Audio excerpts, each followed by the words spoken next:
was like, man, I'm not trying to cut no hair, nigga. Yeah. He's like, man, I'm telling you, bro, go get your license, start cutting hair. He said, matter of fact, come to the shop. Went up to the shop. We was up there kicking it, man. He's like, I made $300 today. Yeah, you made like, $300. fuck out here. You been chilling with me all day. How you made this? Yeah. So you know what I'm saying?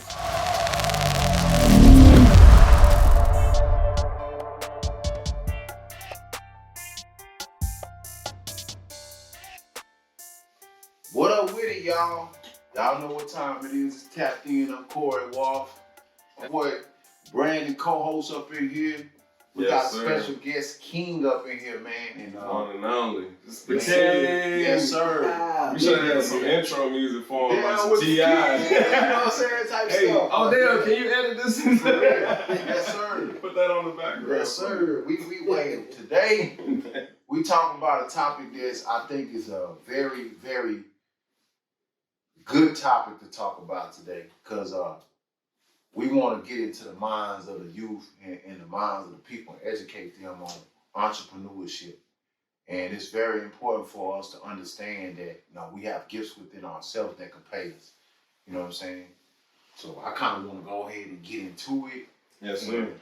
We're going to chop it up with Mr. King here. You know what I'm saying? And I just want to know, like, a little bit. Tell us a little bit about your journey, man. Like, what brought you to the point where you wanted to fill that space for yourself as an entrepreneur, man? Oh, man. I've been to prison, man. You know what I'm saying? So, actually, I went twice. The first time I ain't learned a lesson. Right. The second time I went, What'd you go for, if you don't mind me asking? You ain't got to if you don't want to. guns. The same shit I do. Yeah. It was the guns. Yeah. He said it was the guns. Yeah, man. I like guns, man. Toy guns, real guns. Yeah. You know what I'm saying? You was on your T.I. shit. Yeah. I ain't telling my cousin that was. Yeah. You know what I'm saying? I did my time, too. Right. Hey, I feel a story underneath that, right? Hold on. He said, I did my time. Yeah. Nah, man. Yeah. You know what I'm saying? The second time, I had an old lady and shit. I had got married. Right. So, we was building. You know what I'm saying? I lost all Sure. that. So when you ain't got nothing but time on your hands, man, you do a lot of reading. As I was reading, I started, seeing things for what it was. So try to come home and make a difference, man. And I had a real good friend of mine. He asked me, "You tired of getting in trouble?" Yeah. I was like, "Yeah, man." He's like, "Yo, go get your license, man. Start cutting hair." I was like, "Man, I'm not trying to cut no hair, nigga." Yeah. He's like, "Man, I'm telling you, bro, go get your license, start cutting hair." He said, matter of fact, come to the shop. Went up to the shop. We was up there kicking it, man. He's like, y'all made $300 today. Yeah, you made like, $300. You been chilling with me all day. How you made this? Yeah.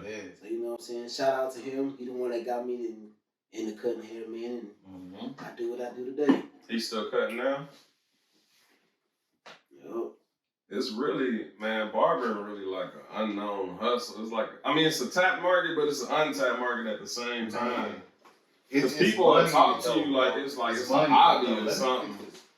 Like, you can make dumb bread cutting hair. Stupid bread. Bro, that's what I'm saying. It's like one of them type of hustles that, like, no matter where you go, you can take it with you. Like, you ain't gonna never any fail. country, it don't matter what That's language what I'm they saying. speak. You can show me a picture and I can recreate what's in that picture. Right. Listen, as long as you have that skill, you can do anything. I can give you all the money I have right now and go to sleep dead broke. As long as I get up the next day, take my ass to the barbershop, I'm gonna make the money. Right. You know what I'm saying? That's dope. Like, your barbershop, you ain't even gotta go for it. I ain't go nowhere. You know what I'm saying? It's right here. So you know what I'm saying? I ain't go nowhere, man. You know what I'm saying? I used to be in the shop, but you know what I'm saying? I like being at the crib a little bit. That's dope, though. I feel like it's more, you got more access to what you're trying to do. Yeah. You don't got to pay for no booth rent. That's a way, see, y'all, that's a lesson, y'all, that's saving money. Like, you always got to think of a way to keep it in your pocket. Yeah, think outside the box. Yes, sir. You ain't got to be in no shop just to make money. For real, man. You got to think outside of those parameters. Right.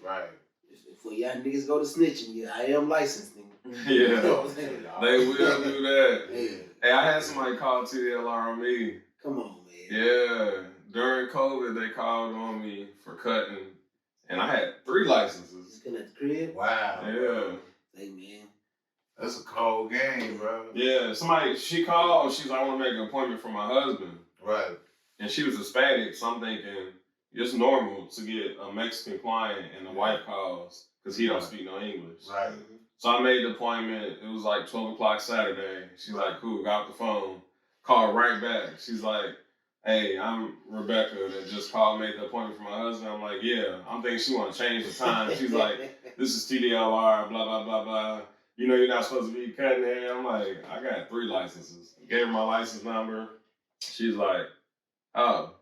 I'm like, you didn't verify if I had a license or not before you called me. You just took a random tip and ran with it. And I was guilty. Right. That's what they do. Judge a book by the cover, man. You Yeah. gotta remember you get your skin complexion, who you is too, bro. And this is through the phone. She ain't even seen me in person yet. She heard your voice. I got more licenses than she got. You heard your voice, though. Yeah. You know what I'm saying? Now, when I talk, I can talk to you on the phone. I can tell by the way, I can tell you like me. Yeah, for sure. You know what I'm saying? Because I'm not doing that white voice no more. Yeah. I used to do the white voice when I was younger. Just to You help know, like a job interview or Yeah. something. Like, Nah. you wear khakis, Yeah. a button up. Right. Do your wife was for I don't even think I have it no more. Yeah. I done turned that bitch off so long ago. Do your wife was Now for you people. like, Hey, if y'all want to hear him do his wife voice, man, leave some comments at the bottom. For real. And he got to get on live to do the white voice. Let me ask you something though, cause this is my thing. Hold on, let me see who on here. Chris Pickens, what's up with you, baby? What's up with you, man?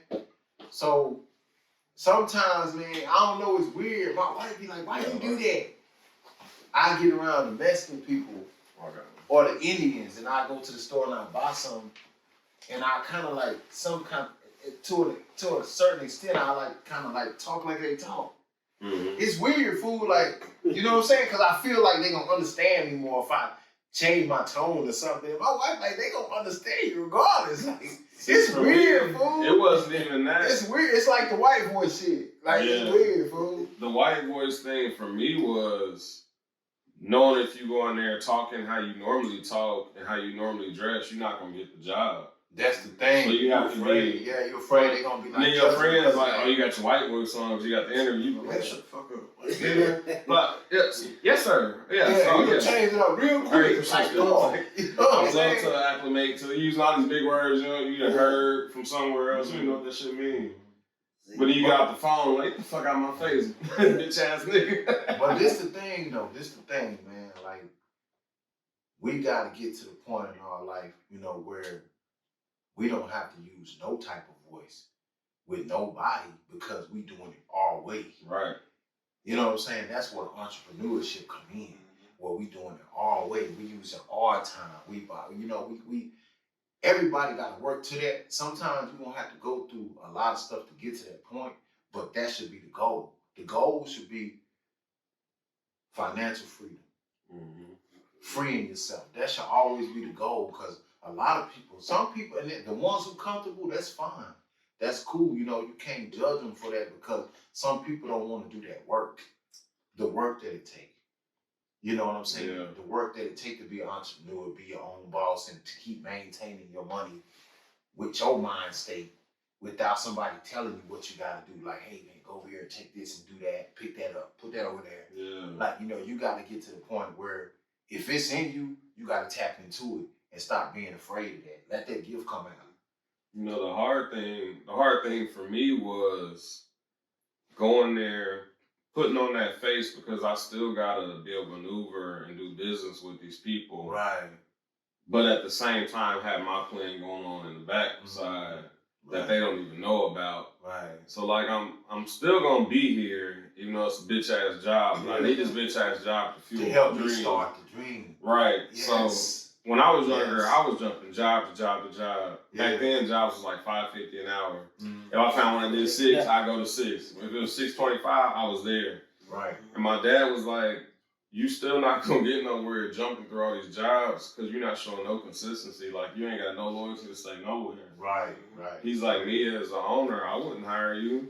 You've been at 11 jobs in 12 months. I'm not hiring you. Right. I'm gonna give you a uniform, get your banking stuff ready and shoes, and then you out the door. Right. So that told me, all right, I need to go sit down somewhere, even if I don't like doing it, or I don't get along with the manager, or they racist. Right. You gotta still learn how to maneuver around them people and still be professional. It's like you gotta learn how to endure through that. Yeah, you can't quit every job. You can't, because then you ain't gonna really get nowhere.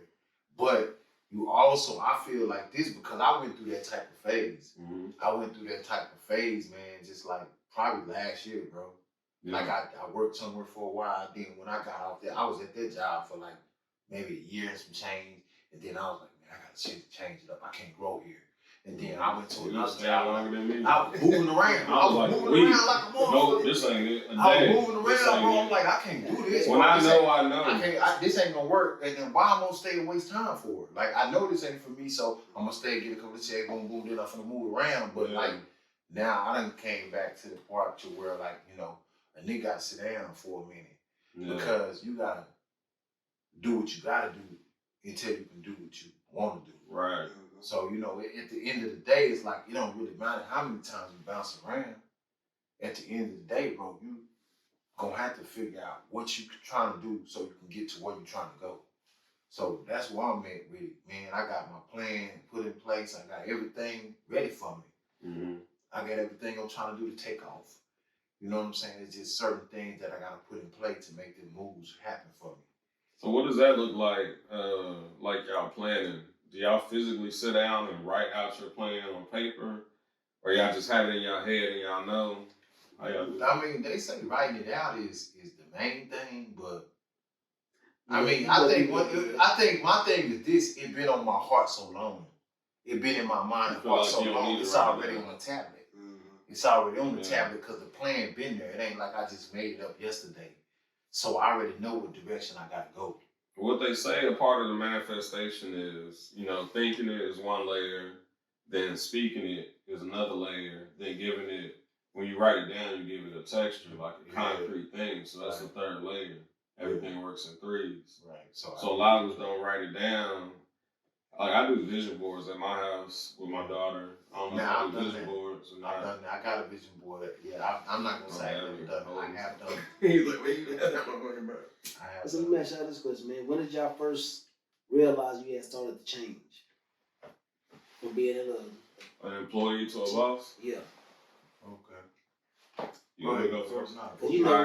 We've been raised to be workers. Elizabeth Hale, how you doing? You said she in Ohio?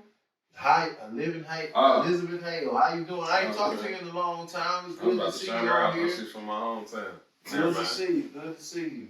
But mine is real vivid. So I was in the Army. I was in Korea. And I was kind of on the way out, getting chosen in for me to come back to the States. Right. And I ran into this full-bird colonel. He'd been in 40 years. I didn't even know you could be in the military 40 years. I thought like 30, 35 was like the max. So he did 20 years. Right. Retired. He went to whatever war was popular. I think it was like Vietnam or something. They needed him for Iraq and Afghanistan, so they brought him back for another 20. And he had reached the max cap that you can get paid without being a general.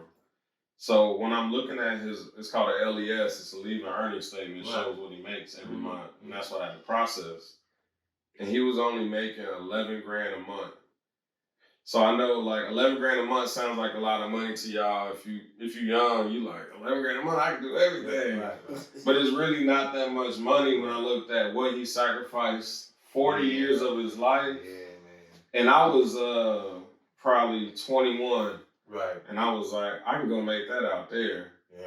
Like in my head, I knew a concrete way I could make 10 G's a month. And I was like, you did 40 years for that. I can do that in 3 years when I get out of here. Yeah. So that was my moment when I was in Korea. So when I got to Texas, I already knew I was in the mindset that I was about to get out and I got to go be my own boss. Because it was like everything at my job felt stupid. Like, this is stupid. The way we doing it is stupid. I know a better way to do it. why we breaking our backs doing it this way? You know what I'm saying? You be like, this shit is dumb. I'm smarter than my bosses. Like, and you coming up with ways in your mind that's quicker than what they telling you. Yeah, we could have been chilling already. It's all about that structure. We talked about that in one of our last podcasts. It's all about that structure, man, because a lot of times they want you to see it a certain way or do it a certain way just because that's how they structured it. But the way that you figure it out, and it's the same thing with kids in school. Like, you know, oh, how you get this answer? Mm-hmm. You know what I'm saying? No, I got the answer. It's right. It just ain't the way you want me to do it. Yeah, worked out how you had it worked out. For real. They would tell us that. I asked him one time, one of the NCOs, and he was like, this is how the Army's always done it. And this is how it gets done. And then he was just like on some back to work shit. Right. And I'm like, nah, but I'm saying we could do this in 30 minutes instead of 2 days. Right. He's like, if we wanted your opinion, we pay you for it or some shit like that. Yeah. Some slick shit. That's that position, though. You know, but he outranked me, so you gotta, you know. Yeah, that's that and position. Walk off. Some people don't know how to handle it. And go do this dumb shit for 2 days, that though. Type of responsibility. Yeah, for real. And that's what I was talking about, really, in the military. I know a lot of y'all in the military, you enduring it, and you can't leave, because you can't just walk off the job. Okay. There is no, I quit, I'm going home. You literal property of the government. For real, bro. So you gotta learn how to hold your tongue. Mm-hmm. Don't say no dumb shit.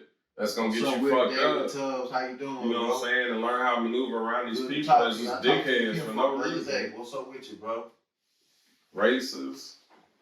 Don't want to see you get promoted. You're gonna go through all of that. I know they promote putting families together and stuff. Right. And that ain't really how it is when you get in there. Yeah, man. It's not like commercials. It's like, you know, like how we talk about credentials all the time. We always talk about that. Like, they'll tell you to go to school and get these certain credentials. And, like, to me, that's like a pet peeve for me. Well, what's your credentials?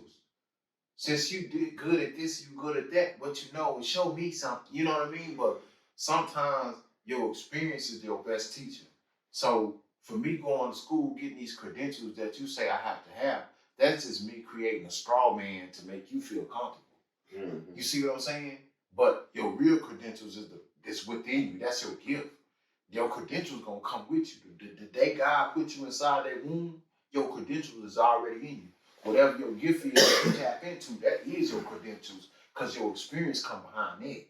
And a lot of people don't understand that. That's why entrepreneurs, think about like when they had COVID. Think about how many entrepreneurs came out the woodworks, bro. That turned me up. I ain't gonna It turned me up too. That was one of my best years. You feel me? They coming out the woodworks, bro. And I mean, what was y'all doing that year? If you didn't lose nobody, I'm talking about like in your circle. And what's up with it, baby? You was a hustler, because there was so much new shit you had to figure out. What's up with it? The thing for hustlers is we like that. How do I get in this? How do I make it work? How to finesse this? You know what I'm saying? That's what's moving and grooving. For real. That's what it is for a hustle. That's the thrill in it. So we love that shit.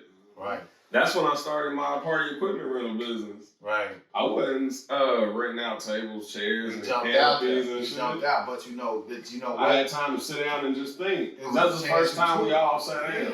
Yes. Think about this though. And a lot of people don't look at success. Think about this, bro. Let's think about the black man and the black woman. Mm-hmm. Or you can even say the Mexican man and the Mexican woman. You know what I'm saying? Like just relationship period, man. Not to get off topic, but it got something to do with success. That's why I gotta say this. Think about all the people who fell off in their relationships when they were stuck together all that time doing quarantine and stuff like that. Mm-hmm. You got to see who you was really dealing with. Yeah. And then the ones that lasted, that was part of your success too. A lot of people don't look at that. When you look at the rate of divorce and relationships falling off, if you can maintain a healthy relationship and survive through a lot of situations other people ain't, that's a success, bro. Yeah. You know what I'm saying? So you can tack that on to everything else you got going on. That's for real. I got a lot of clients who just come in and talk about that. Breaking up with their loved ones and shit. When they was getting haircuts, Yeah. Man, I can't wait for this COVID shit to be over, man. My wife getting on my nerves. I'm like, niggas wanted to go back to work. Please let me go to work. I want to be at home with mine. Man, I set me up a barber station in my garage and had them jumping, taking care of the whole neighborhood. People would walk by and they would see the garage open and they see me cutting. They're like, "Oh, you a barber? Can you get me? I'm gonna go grab my son." And they kept just bundling like that. Yeah. When COVID was over, when COVID started, I had 68 clients. Mm-hmm. When COVID was over, I had 202 clients. Right. That's how I turned that shit up. Jumped up. With the shop being closed. Mm-hmm. So they like, I don't really understand how niggas ain't doing it now with everything open. Right.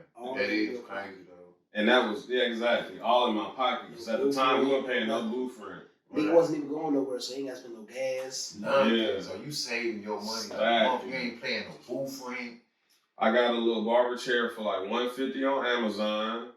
I took the mirror off of my daughter's dresser and just set that on top of it. I went and got some of them cheap $10 lights that stick on from Walmart. I got 4 of them, plugged it into an extension cord. And we had an old dresser that was sitting on the curb. Right. And we grabbed that, and that was my barber station. That's dope. And that's how I rocked out. That's dope. My neighbor gave me a little bench he had in his garage, and that was my waiting area. Right.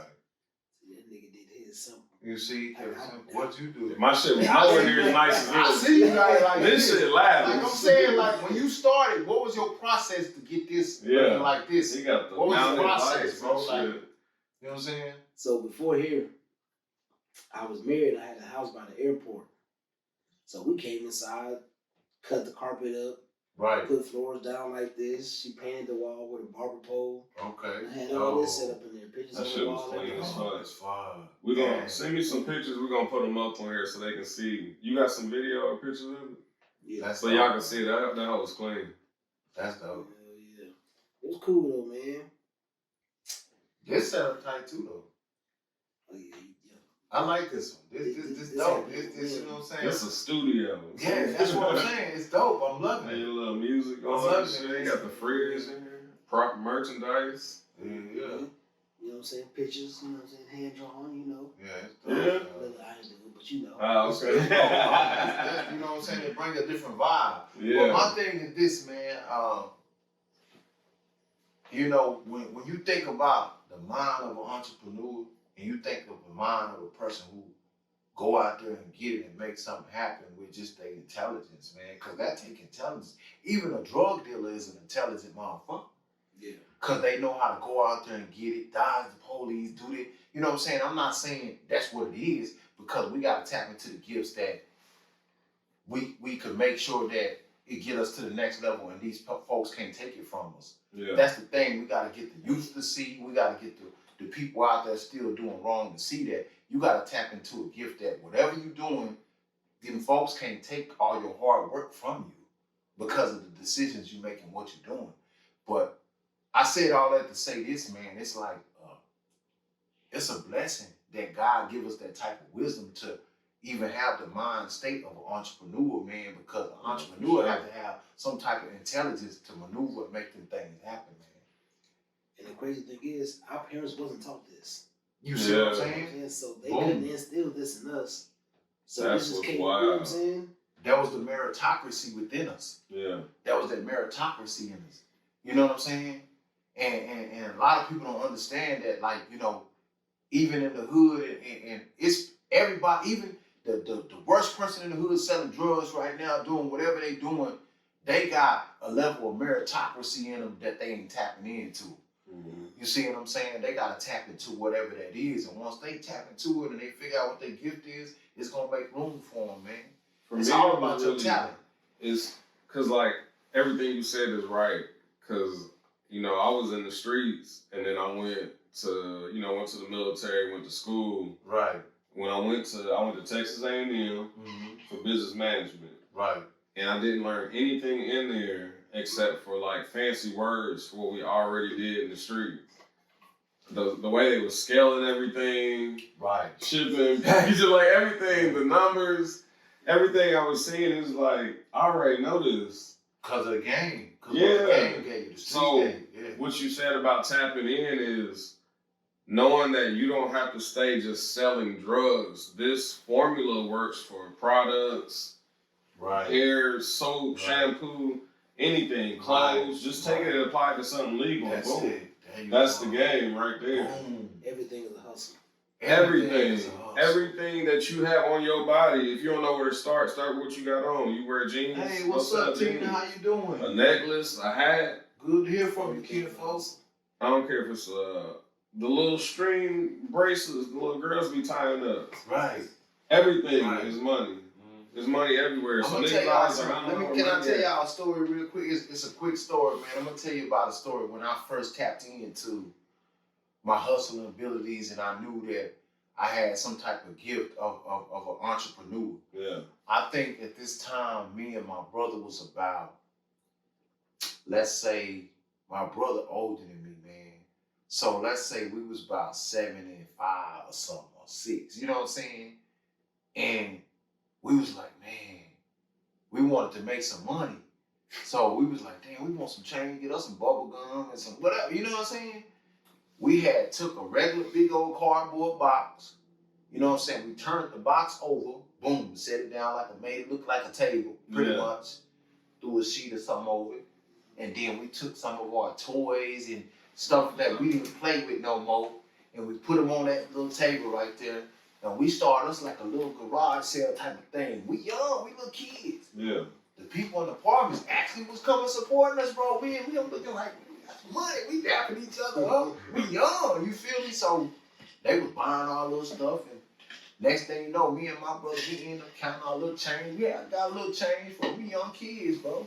You know what I'm saying? But when we did that, I can look back on that memory as a young child, man, and remember like, damn, bro, someone else told us to go do it. We did it, and look what happened. Like, you know what I'm saying? So that right there is just more inspiration to know, like, the young generation out here right now, they can do anything they put their mind and their heart to. They just gotta want to do it. Right. They gotta want to do it, man. It's an entrepreneur in every last one of us, man. But it's all about how we tap into it. And it's really the work that come behind that too. Right. Because it's a lot of people now, since we got all this information out, you can get it quick.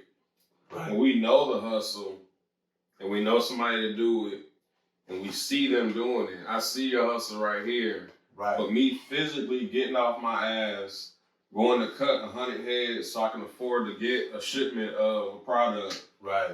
And then getting on Instagram, creating an online store. Right. Going on Shopify, creating an online store, paying a monthly fee, not seeing big gains for a couple months. Like, that's the grind that people ain't really going through. And when people do these little YouTube videos like, oh, is this quick? You go on DHgate and you buy this for $1,000 and bring it back. It's not really that quick of a flip like that. No, it's not. And I know you can tell you firsthand it's not like that. Look, you know me. You know what I'm saying? Like, King, when I met this dude, how we met, the level we met on, we've been like 100 ever since. I got people I grew up with, bro. Like, I got love for all my people because I know what we've been through, you know what I mean? But it's a certain level that, as far as my vision that he owned, that we tapped in at the same time that some people I know wouldn't even tap into. And the thing is this, man, he'll tell you, man, when I'm getting it out the mud for real, bro, even with what we doing. You see what I'm saying? Like, one thing about it I want to say to anybody from the younger generation that's watching this, man, like, you got to keep pushing. You got to keep pushing. You can't let nothing stop you. If you're getting it out the mud, you're getting it out the mud. But your dedication to your vision, if you know in your heart that your vision is something that can really come about to be a true thing, you know what I'm saying?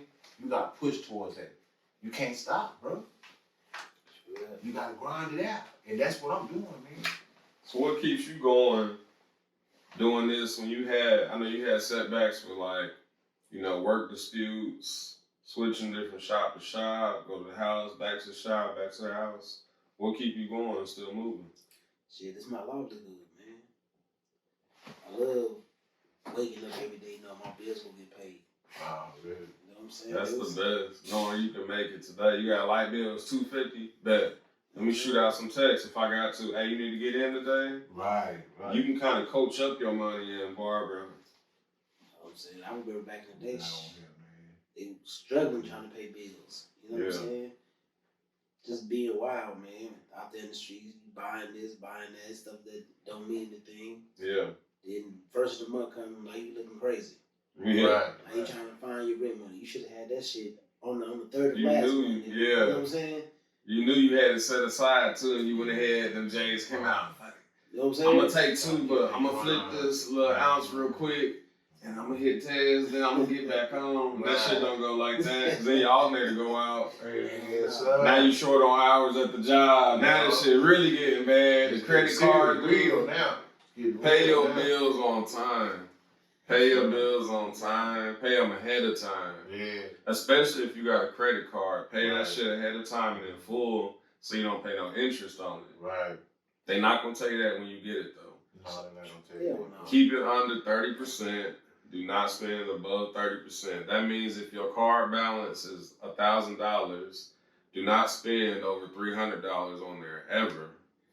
And then pay off that $300 in full next month. Right. Actually, in 28 days, so it don't even make a full cycle. That's gonna boost up your everything, man. Your FICO score and your credit score gonna go up.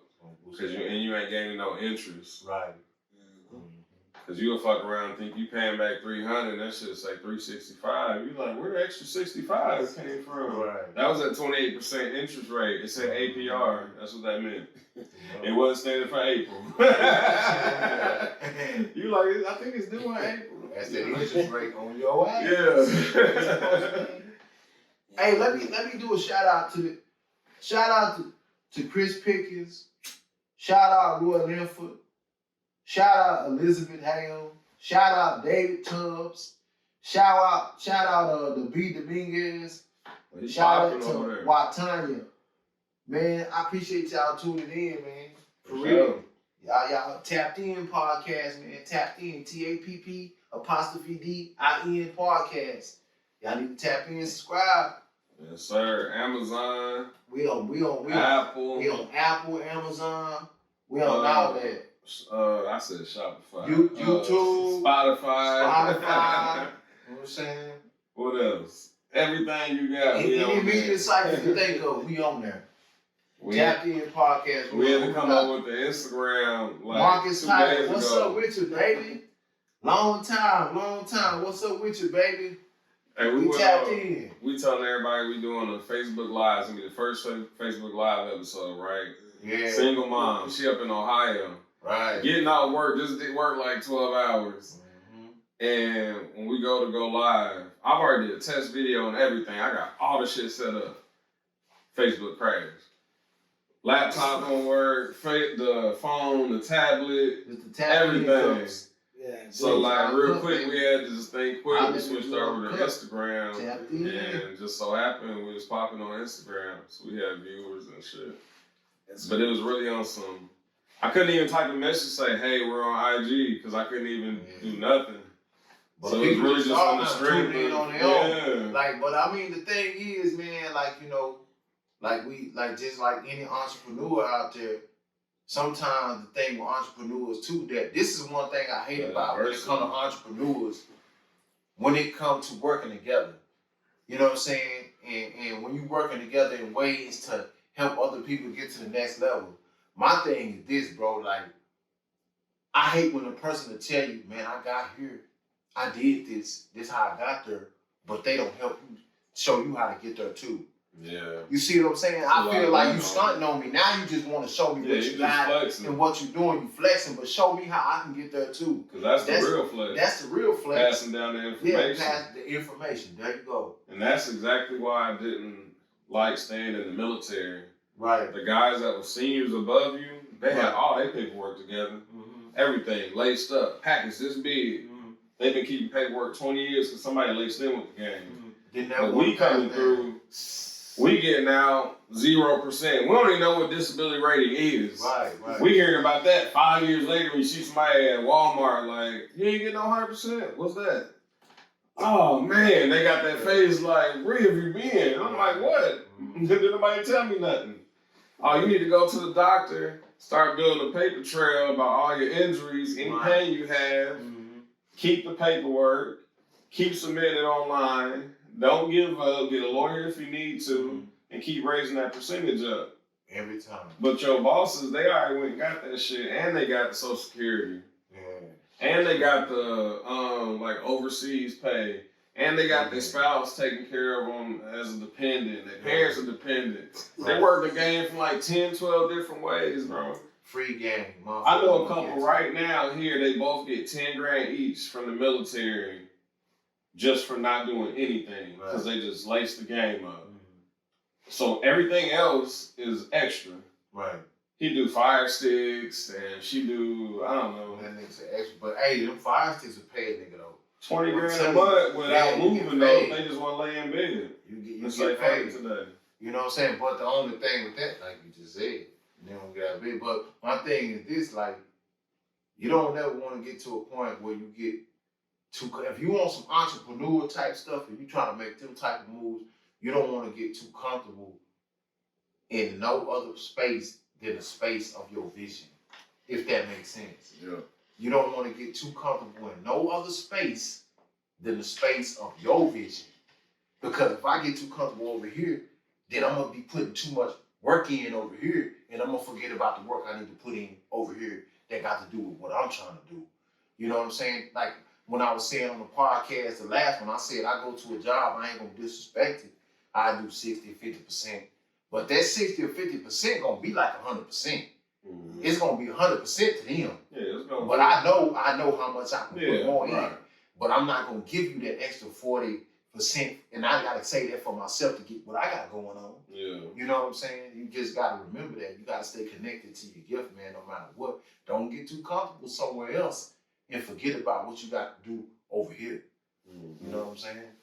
I feel like couples be doing that.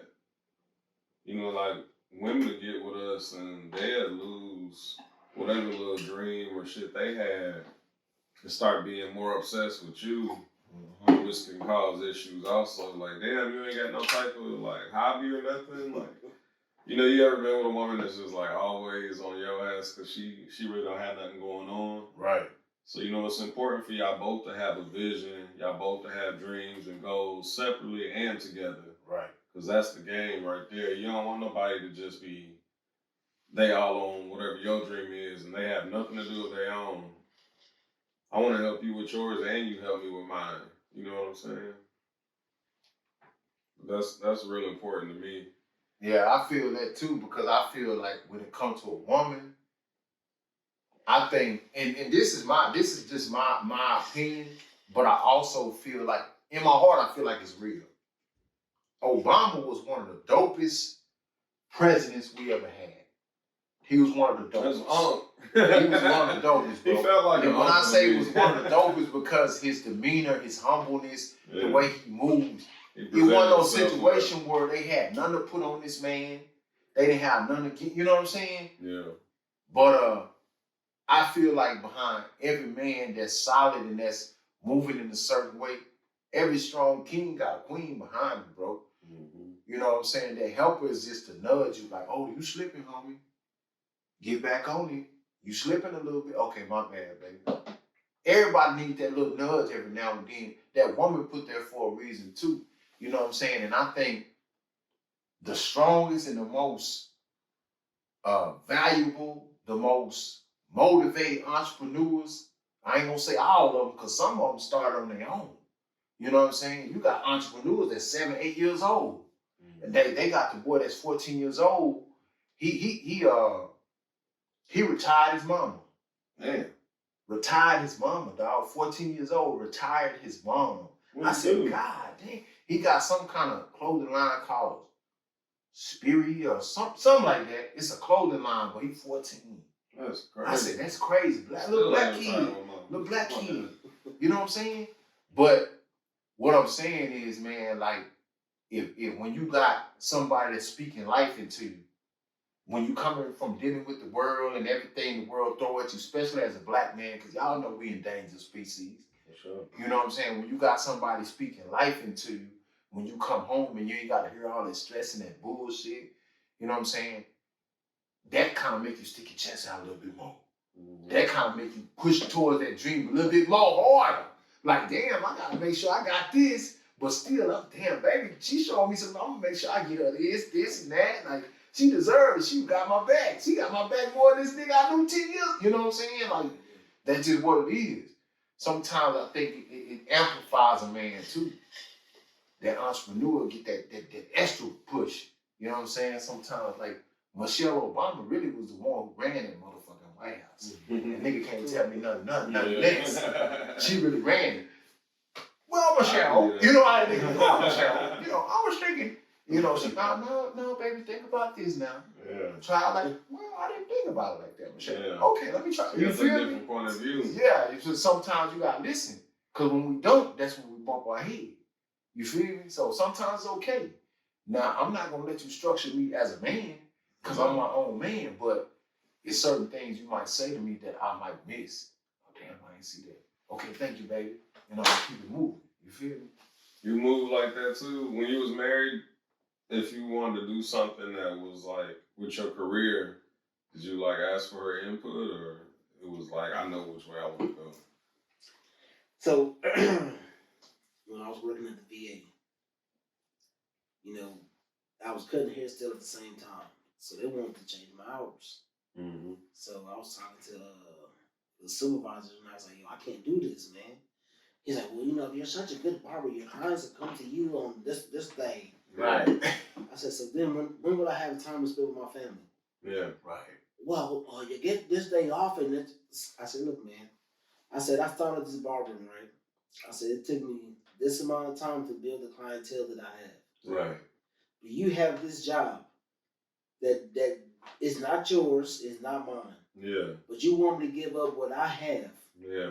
To come put my all into a company that don't give a damn about neither one of us. Hey, he hit him with that. He wasn't expecting that.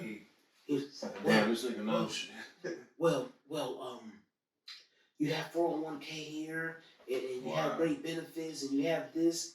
I said, I can pay for all that. Yeah. You make enough money. You know what I'm saying? Your 401k is your extra ends. Yeah. You know what I'm saying? You don't want to talk to your wife and think about this. So you want me to stop working for me again and work for you? So you think my wife's they selfish? My wife's gonna say, okay, well, Make you we rich. eat at Ruth Chris right now, but we're gonna have to eat at Fridays next time. Yeah. No, nigga, she's not gonna go for this. Yeah. You know what I'm saying? So yeah, I was like, yeah, man, this shit wasn't for me. Yeah. So when was your moment when you knew that you was on some boss shit? You wasn't on a normal shit. Man, When did it click? Man, I've always been a hustler. Yeah. Man, ever since I was younger, man. My dad was in the military. Yeah. Every weekend, his homeboys would come over. I had a car in the 8th grade, so I would always wash it. You know, his shit, huh? Yeah. That nigga a hustler for real. Yeah, for real. I kept my shit clean. Right. So when his soldiers would come over, they were like, damn, that car clean. I was like, yeah, that's mine. I did that. And they paid me $10 to clean their car. Yeah. You know what I'm saying? That's 3 people every weekend. Yeah. So you know what I'm saying? $30 every weekend. Yeah, I'm in the 8th grade. I ain't got no bills. Right. You know, he So was you know what I'm saying? stacking. You know what I'm saying? That's a lot of money back then. Stash and stash. man. Nigga, I'm good. Yeah. For real. You know what I'm saying? So ever since I was a youngster, man, then throughout the week, you know what I'm saying? Lawnmower. Yeah. That weed eater That's across me the bar right with there. the gas jug on the floor. Yes, sir. Man, we was out there. Now man. you talking. You know what I'm saying? I think our generation, man, we been hustlers, man. Yeah, that's for true. real. That's true. He was really inbred in the stuff. I be telling the kids that come in the shop, man, because in Ohio, it was more so snow. Right. So I'm out there 8, 9, 10 years old walking around with a shovel. Right. We're going knocking on doors. Hey, you need your, driveway. If you had a driveway, well, we didn't have a driveway, it was in the hood, so you just had like a walkway. Right. But then you had the one that's going down the main sidewalk, and then the part of the street where you park your car. We get all of that. I think back then for like $10. Right. Like now, fucking way. Kids probably want like $40 now. Yeah, But back then, 10. Me and my homeboy was doing. We would split it 5 each. Yeah. And We walk around, I'm talking about for hours, bro. So we couldn't feel our hands no more. We like, all right, we're gonna walk back home. We're gonna get in front of a little space heater, get warm, get you a little bologna sandwich, right back on the grind, go hit the gift card neighborhood. Yeah. And we just had to be back before it was dark. So I'm talking about we make $200-$300. Split it out, go in there. Like when I'm buying my Jordans, I'm buying my Jordans. Yeah. At 8, nigga, your daddy bought them. I bought these. Like, I know what it takes. Yeah. So I'm like you, like I've always been a hustler. I feel like it's always been in my spirit. It didn't matter what it was. When I went to Korea, you know, I learned to hustle the clothes and the Jordans and shit. When I come to Texas, I'm hustling this barber thing. I didn't know nothing about barber. Yeah, no. I never held clippers before. I had no training. I literally watched YouTube videos after school every day because my teacher wouldn't let us have phones in the school. So I wanted to, when somebody come in, like, give me a ball fade, I pull it up on YouTube and kind of watch it and cut to walk myself through it since he wasn't teaching me. But he wouldn't let us have phones.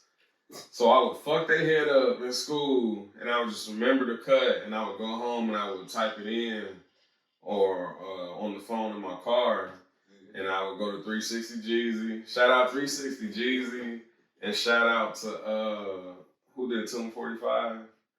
Chris Basio.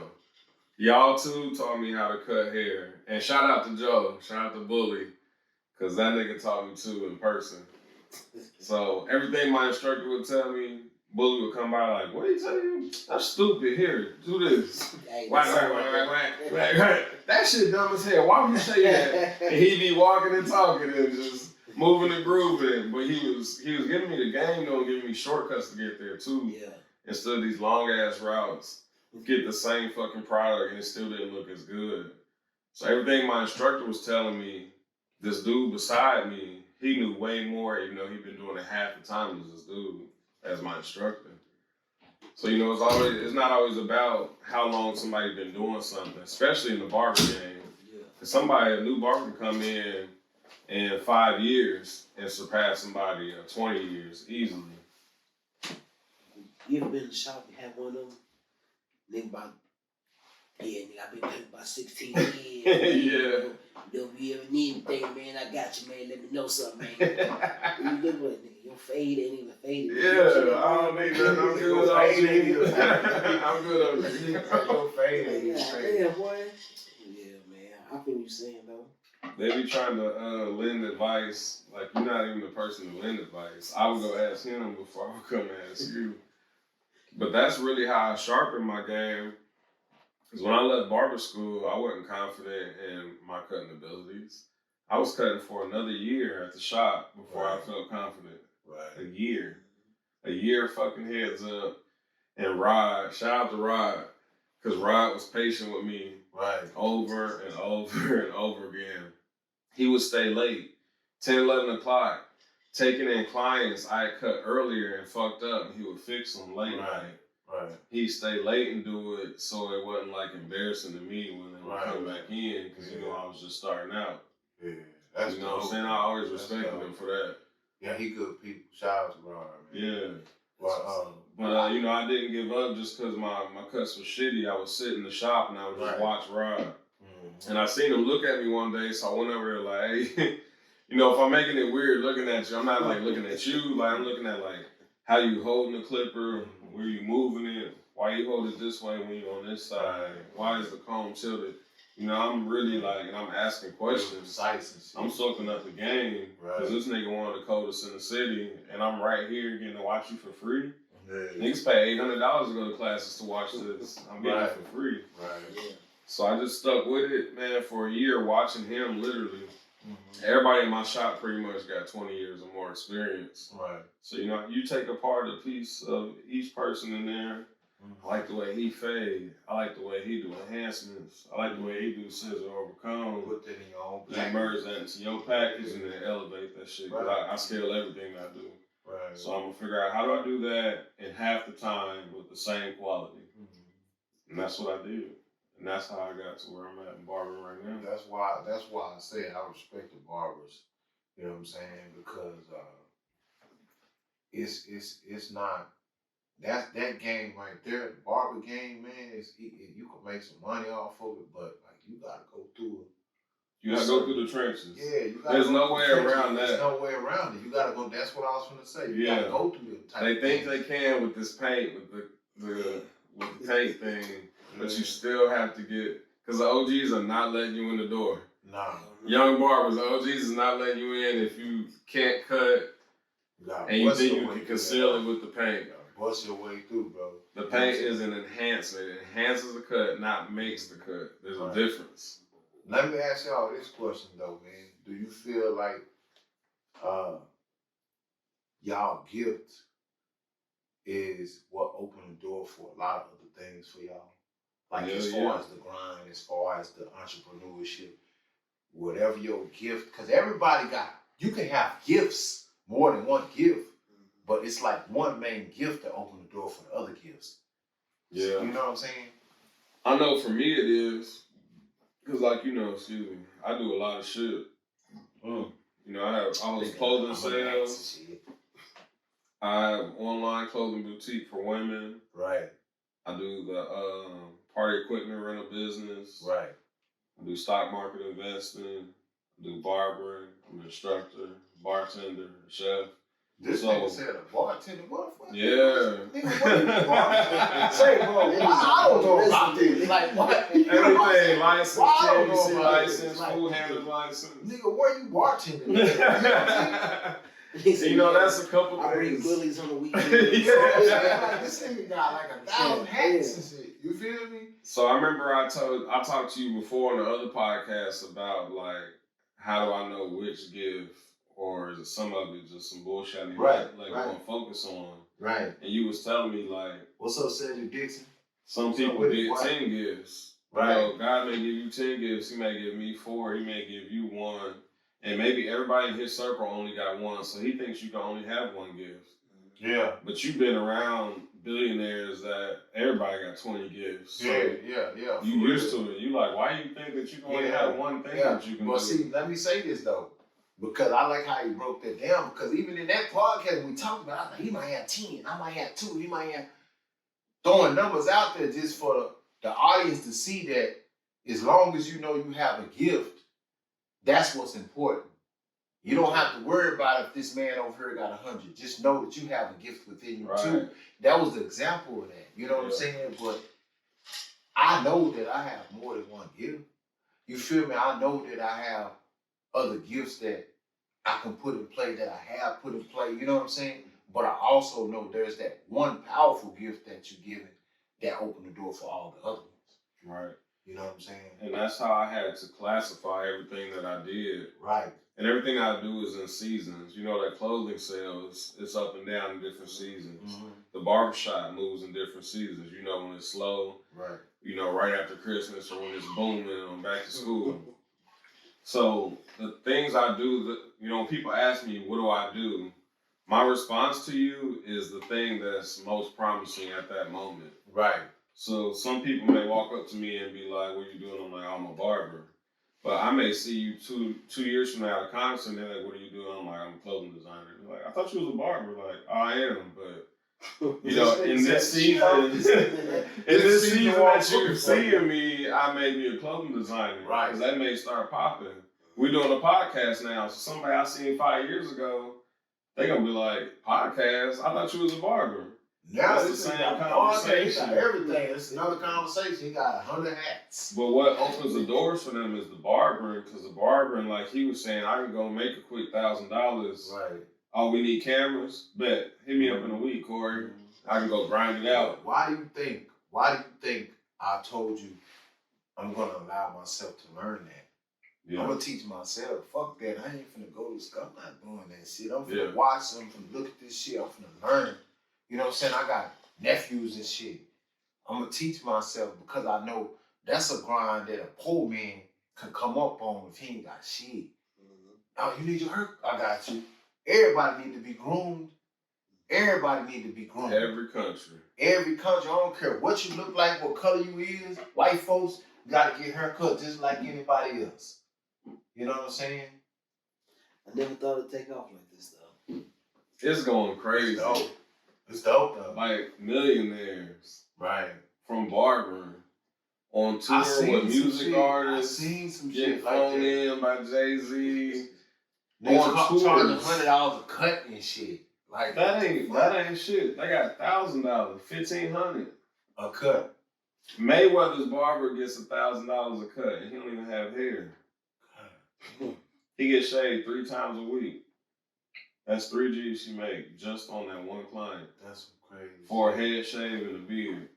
That's crazy, kid. That's what I'm saying. This shit is on a whole nother level. I just seen some Sophie Stay Gold. They was in Russia. Her, Rod the Original, them. Niggas got their own clippers, own shampoos and shit. When I first got in, I didn't think it was like that. Hell no. I thought you stayed in there, sat in that seat, grinded it out. You know what I'm saying? Niggas got their own clippers, bro. Could you imagine opening your own shit with your face on it? That shit crazy. Yeah.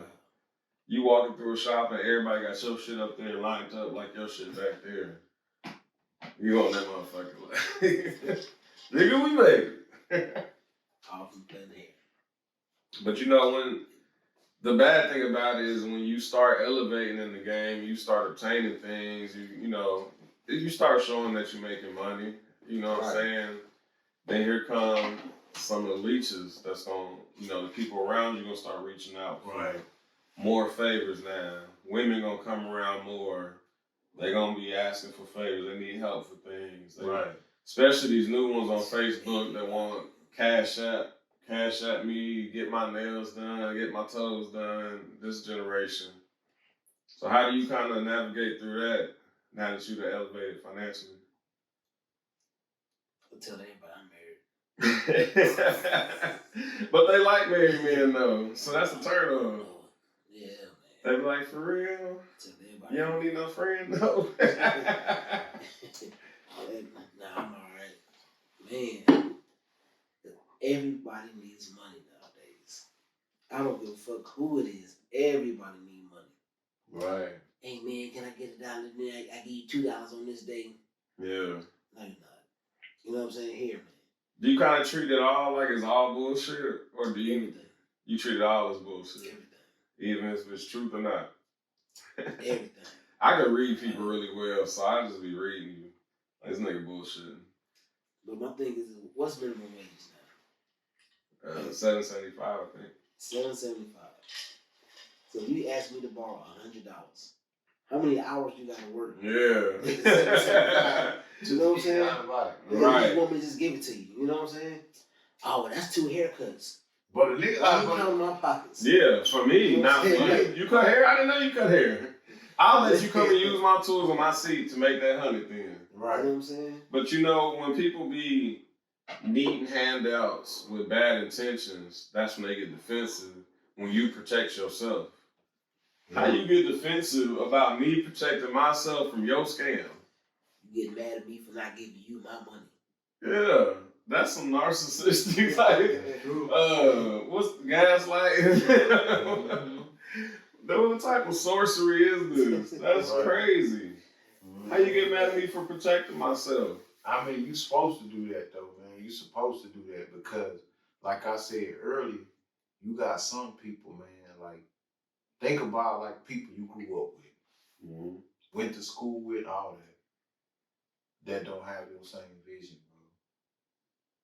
You feel what I'm saying? Yeah. Like if you came to them right now and be like, say such and such, bro, you know, we've been going to school, some grade school, hey, let's do this. They go, nah, man, I'm not finna put my money in that nigga. I don't trust you, you feel me? Like, I'm not, fool. You feel me? Don't even got the same vision as you, but y'all whooped the whole time. That's when I realized that some people was just associates and not friends. I had to learn that. You know, I learned it when I was leaving for the military. I'm like, hey, y'all, this the way out. Y'all want to know a way out? You know, everybody getting killed. If they wasn't getting killed, they was going to prison for a long-ass time. It was like the only 2 ways you was getting out, unless you hooped. That was like 1 or 2 people, you know, a year that was going like to the league. Right. So really nobody's making it out. I'm like, bro, this is the play. we need to all go in at the same time. This shit gonna be live. You know what I'm saying? If it's 5, 6, 7, 8 of us, we all go to the same platoon, same company.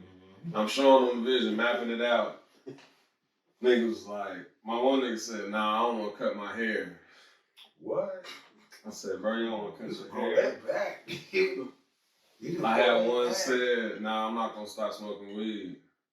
I said, you're not going to give up weed for our entire future?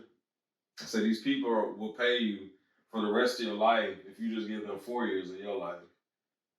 That ain't no good trade-off. That's a good trade. A lot of people don't have that vision, man. That's it. I tell you, hey, bro, I need to hold $100. Right. I'm going to pay it back in 4 days, but in 4 days, it's going to be unlimited. Yeah. You like, nah, man, I need it back today. You that short-sighted? I'm You know what I that mean? 4 days, dog. I just told you it's unlimited if you wait. But you need your $100 back right now.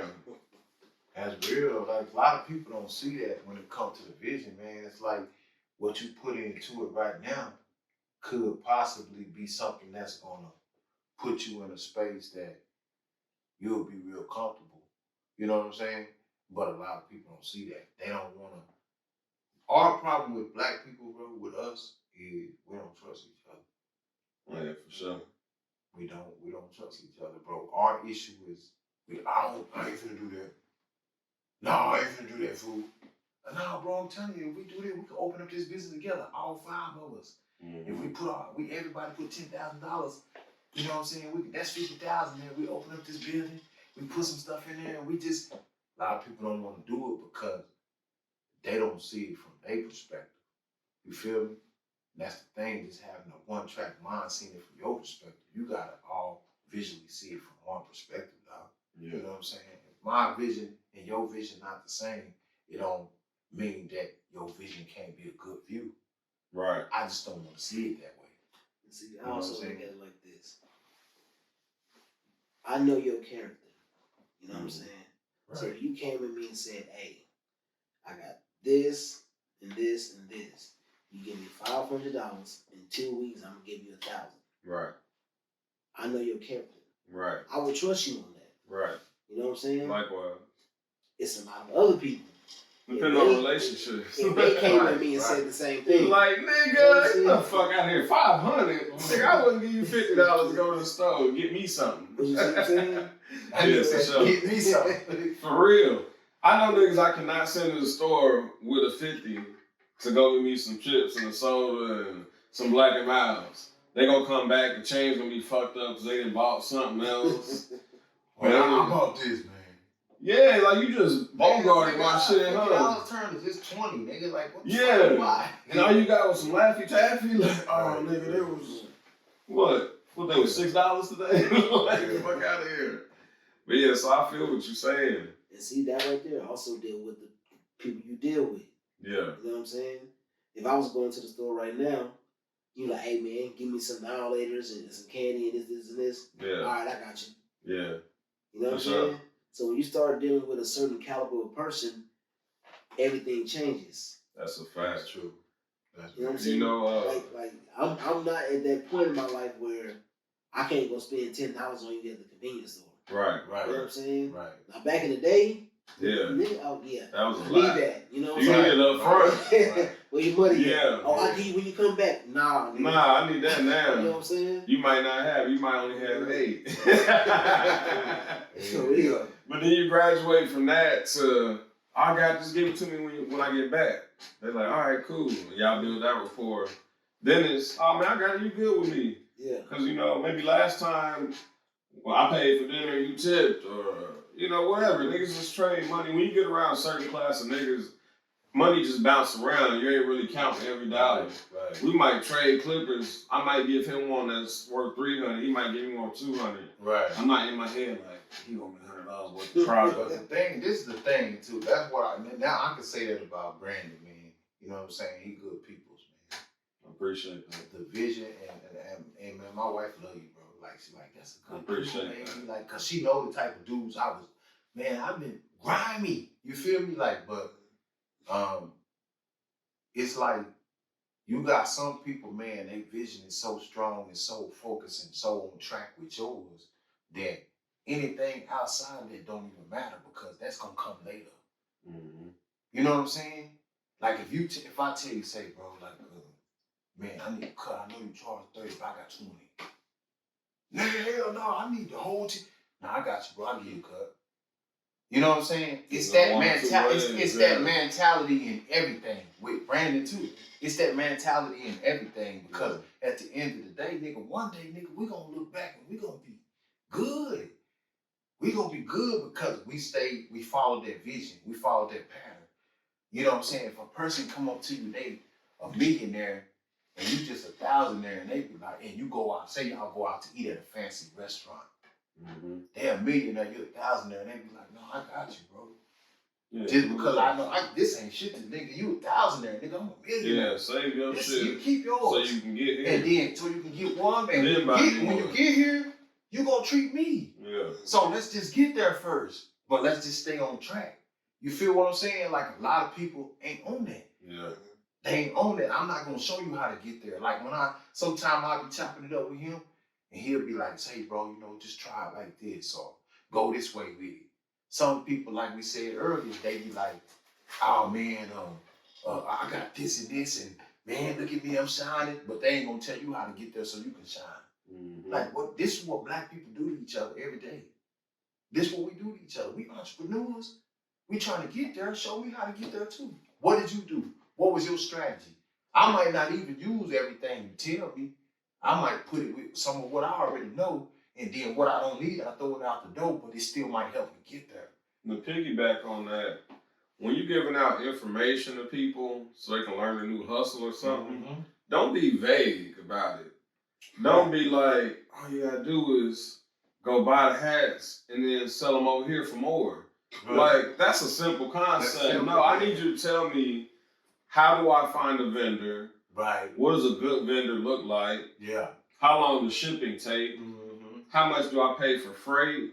What is U.S. Customs? Right. Give me the real game. Give me the real game. I need everything broken down. Yes. I be seeing a lot of videos and they tell you, and the OG act like he dropping some real game on you. Like, all you gotta do is walk like this and you open the door and that's it, baby. Nah, bro. And I'm like, nah, bro. Nah. You didn't tell them about the long ass hallway that's 2 miles long, filled with alligators and sharks. There's a certain way you gotta maneuver on everything. Right. Give people the whole game. Yeah, everything you learn, especially things where you make mistakes at, give them those so they can bypass those and get there faster than you. That's the whole thing about getting information is to pass it down and get them on track and tapped in earlier. I want my daughter to be tapped in at 15 because I didn't get tapped in until 30. Right, there you go. Her kid need to be tapped in at 7 because she got tapped in at 15. There you go. That's how it go. The next one is gonna have to be born a motherfucking genius, I guess. Just come out with the game. Just put it in her DNA. They probably just had it already, but hey, you just inject your consciousness into it. Like, but you know, I mean, at the end of the day, man, God, He ain't gonna miss nothing. He not gonna miss a beat, bro. You know what I'm saying? Like just think about it. Like I said earlier, man, where we at now. Where you at, King? Where you at, Brandon? Where I'm at in our life, man. Like, we might not even be what we want to be, but we not what we was. Yeah. You know what I'm saying? The wisdom that we took from the lessons that life showed us and that God was teaching us along the way, or let's say higher consciousness or higher self was showing us the direction to go. You know what I'm saying? And we wouldn't be here. We wouldn't even be having this conversation if it wasn't that type of blessing put in us. You know what I'm saying? Have like little benchmarks in y'all head, like success, like little moments you reach, like, okay, damn, I really did do that in 1 year. Yeah. I thought it was gonna take 5, I did it in 1. Do y'all keep track and celebrate them little small wins? I do. Man, I came home from prison in December 2014. 2015, I got my barber's license. 2016, I got married. 2017, we bought our first house. Yeah, it was worth it. That marriage was a success too. Boom. I said, damn, all this shit happened in 3 years. You know what I'm saying? Yeah. I wasn't hustling no more. I wasn't saying? Like, you know what I'm saying? I'm doing right. Right. I'm like, damn. That's the first time I just said that. I'm like, lights is on, bills is paid, Right. you know what I'm saying? I got money in the bank. Yeah. You know what I'm saying? If we want to go here, we can. You know what I'm saying? You ain't got to say, damn, let me wait for this paycheck. Right. Or next paycheck. Right now, maybe on the next one we can. Right. Cause that shit the worst. Worst, bro. It's the worst. You want to make a move, especially when you want to do it for your family. Yeah. Your kid want, I got a daughter. She want to go do something. You like, you know, you only got $27 in your account. I can't do it right. We can't go to Disney, baby. We got this. But my friends are going. Like, that shit kill you. We gonna go get some ice cream. Yeah, Disney 1600. We ain't never going to Disney. I can't break her heart right now. I hope she forgets. We can go to whatever little theme park. I think the carnival's coming. We can go to that. But one thing about the kids, they never forget though. They remember everything, man. Yeah, especially time spent. They remember that. It ain't the money you spend, it's the time you spend. It's important, bro. Crazy thing is, man, one day I was on my last client. He came over, he had his little boy with him. The ice cream truck pulled up. Yeah. I said, come on, man, let's get some ice cream. There was some little girls over here playing. Yeah. I said, go ask your dad, y'all can have some ice cream. So they went inside and asked and came back out. He said, yeah. I bought all the little girls ice cream. Yeah. You know what I'm saying? I came outside the other day. A little girl ran up. She said, hey, that's the man that bought us ice cream. Yeah. I'm just like, damn, they remember this? Yeah. You know what I'm saying? But it's the small things that count. You know what I'm saying? You don't know how you lit their day up. You don't know how you made their day, bro. So what's next for you in the barber game? What you doing next? I don't know, man. I was thinking about opening a shop. Yeah. You want to do a local in the city or? Yeah, I'm doing it out here, man. I don't want nowhere. I think that would be dope, though. Yeah. What you gonna call it? King's Cut? Oh, that got a little ring to it, though. Uh-huh. That got a little ring to it, now. I don't know, man. Let's see. I know you're gonna be on there with the hazel eyes and shit, You know licking his lips. For real, you know what I'm saying? Hey, we should have had Bully come up here. Bully would have been live. Yeah. Man. Shout out to Bully, man. Hell yeah, that's my nigga. Hell yeah. So, I got a few things going on, though, man. Yeah? Yeah. Get ready to start a trucking company. Okay. You know what I'm saying? That's some good money. This nigga on his shit. Yeah. Got a few things going, man. A few things in the making. Yeah. Yeah, after I pay these taxes, though, man. Yeah. I mean, if you're a barber, man, pay your taxes, man. Taxes, motherfucker ain't shot. Damn. You know, you trying to hit me with 10? Yeah, play that shit. I thought tax rate, I said, yo, you gotta do some more deducting. I can't do 10. We gotta deduct some shit. No, man. Pay your taxes, man. I ain't got time for that bullshit. Yeah. Man, so you gotta run some shit through that LLC. Oh, yeah. That shit we was talking about the other day. Oh, yeah, I'm about to be on it. Yeah. So, I think I just found out that you can put your house under your LLC. Mm-hmm. You know what I'm saying? Anything go wrong with the house, say your stove went out. You can borrow against your LLC to fix the stove because it's no longer your property. Yeah. It's your LLC property. Yeah. I said, oh, these black people. They been on shit. They been doing said, it. But they been doing it. When we didn't know they was doing it. When we didn't understand it. You know what I'm saying? Like I said before, our parents wouldn't talk that. You know what? I was listening to an interview with I think it was Master P, man. Shout out to Master P, man. Master P be on his shit. So Always. he was talking about how like you get a car. I think it was Master P. He said you buy a car, right? If that car weighs so much, like a ton of, I don't know what the fuck, it weighs so much, bro. He said you can do that as a tax write-off because the car weighs a certain amount. I said, God damn, like it's broke down to that simplicity of it, like a certain weight of a car, whatever. You feel me? Like it's so many ways you can win that. As black people, we ain't been winning because we weren't open to that. Our mind weren't open to that kind of stuff. Mm-hmm. These people been winning like that for a long time. For decades. And that's why I always give everybody the game on the life insurance. Right. black people don't buy life insurance. I don't think anybody in my neighborhood had life insurance growing up. Yeah. I didn't hear about that until I was an adult. Real talk. Life insurance. But these white people are passing that down generationally. Mm-hmm. And what they do is they get the life insurance, a big policy. Mm-hmm. When they die, they already taught the kids and gave them the game on make sure you take this insurance policy money, right? Pay off the properties we have so we don't have no debt. Mm-hmm. And you got pretty much getting a restart every generation. Right. Mm-hmm. Now you got debt-free land added on. And you got some money left over from this $1 million policy. You know, maybe you bought $200,000-$300,000 homes. Yeah. But now you got 2 homes and you got a little change left over. Smart, bro. So this person starting off with 2 properties that they can rent out, or they can live in one or share, you know, whatever, live rent free. Mm-hmm. And I got some cash, so now I'm not stressed on having no bullshit job. Mm-hmm. I can work on my gift. Right. That's a fucking cush life. That's a great start, granddad. Thank you. You know, we don't get that. That's so dope. From our parents, it was they taught us something to do with our hands so we can make some money. Right. And they gave you some baseline principles on how to conduct yourself. Mm-hmm. Probably some street smarts. Mm-hmm. And the rest you was kind of figuring out from 16 on out. Am I right? I ain't grow up with y'all, but I'm assuming I already assembled. You know what I mean? You say you're a nigga, right? Yeah. Most black people, I feel like we were able to functionally run a household by between 13 and 16. Mm-hmm. I see grown white people on the 2020 little massacre thing going crazy because they couldn't go outside. And I see some of the kids don't know how to do like some basic things. I'm like, you know, at 8 years old, I was staying home by myself. Right. Checking the door when somebody ringing, looking outside. Mm-hmm. I know where my dad's gun at if it go down, somebody break in. Like, these kids are so scary and so weak now, like they can't do anything.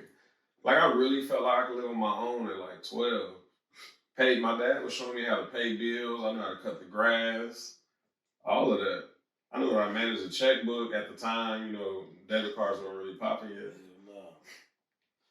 So it's just a whole different time for real. But, you know, I'm glad I had my dad in my life to give me that game and really sit me down because it wasn't really nobody else in my neighborhood with no fathers.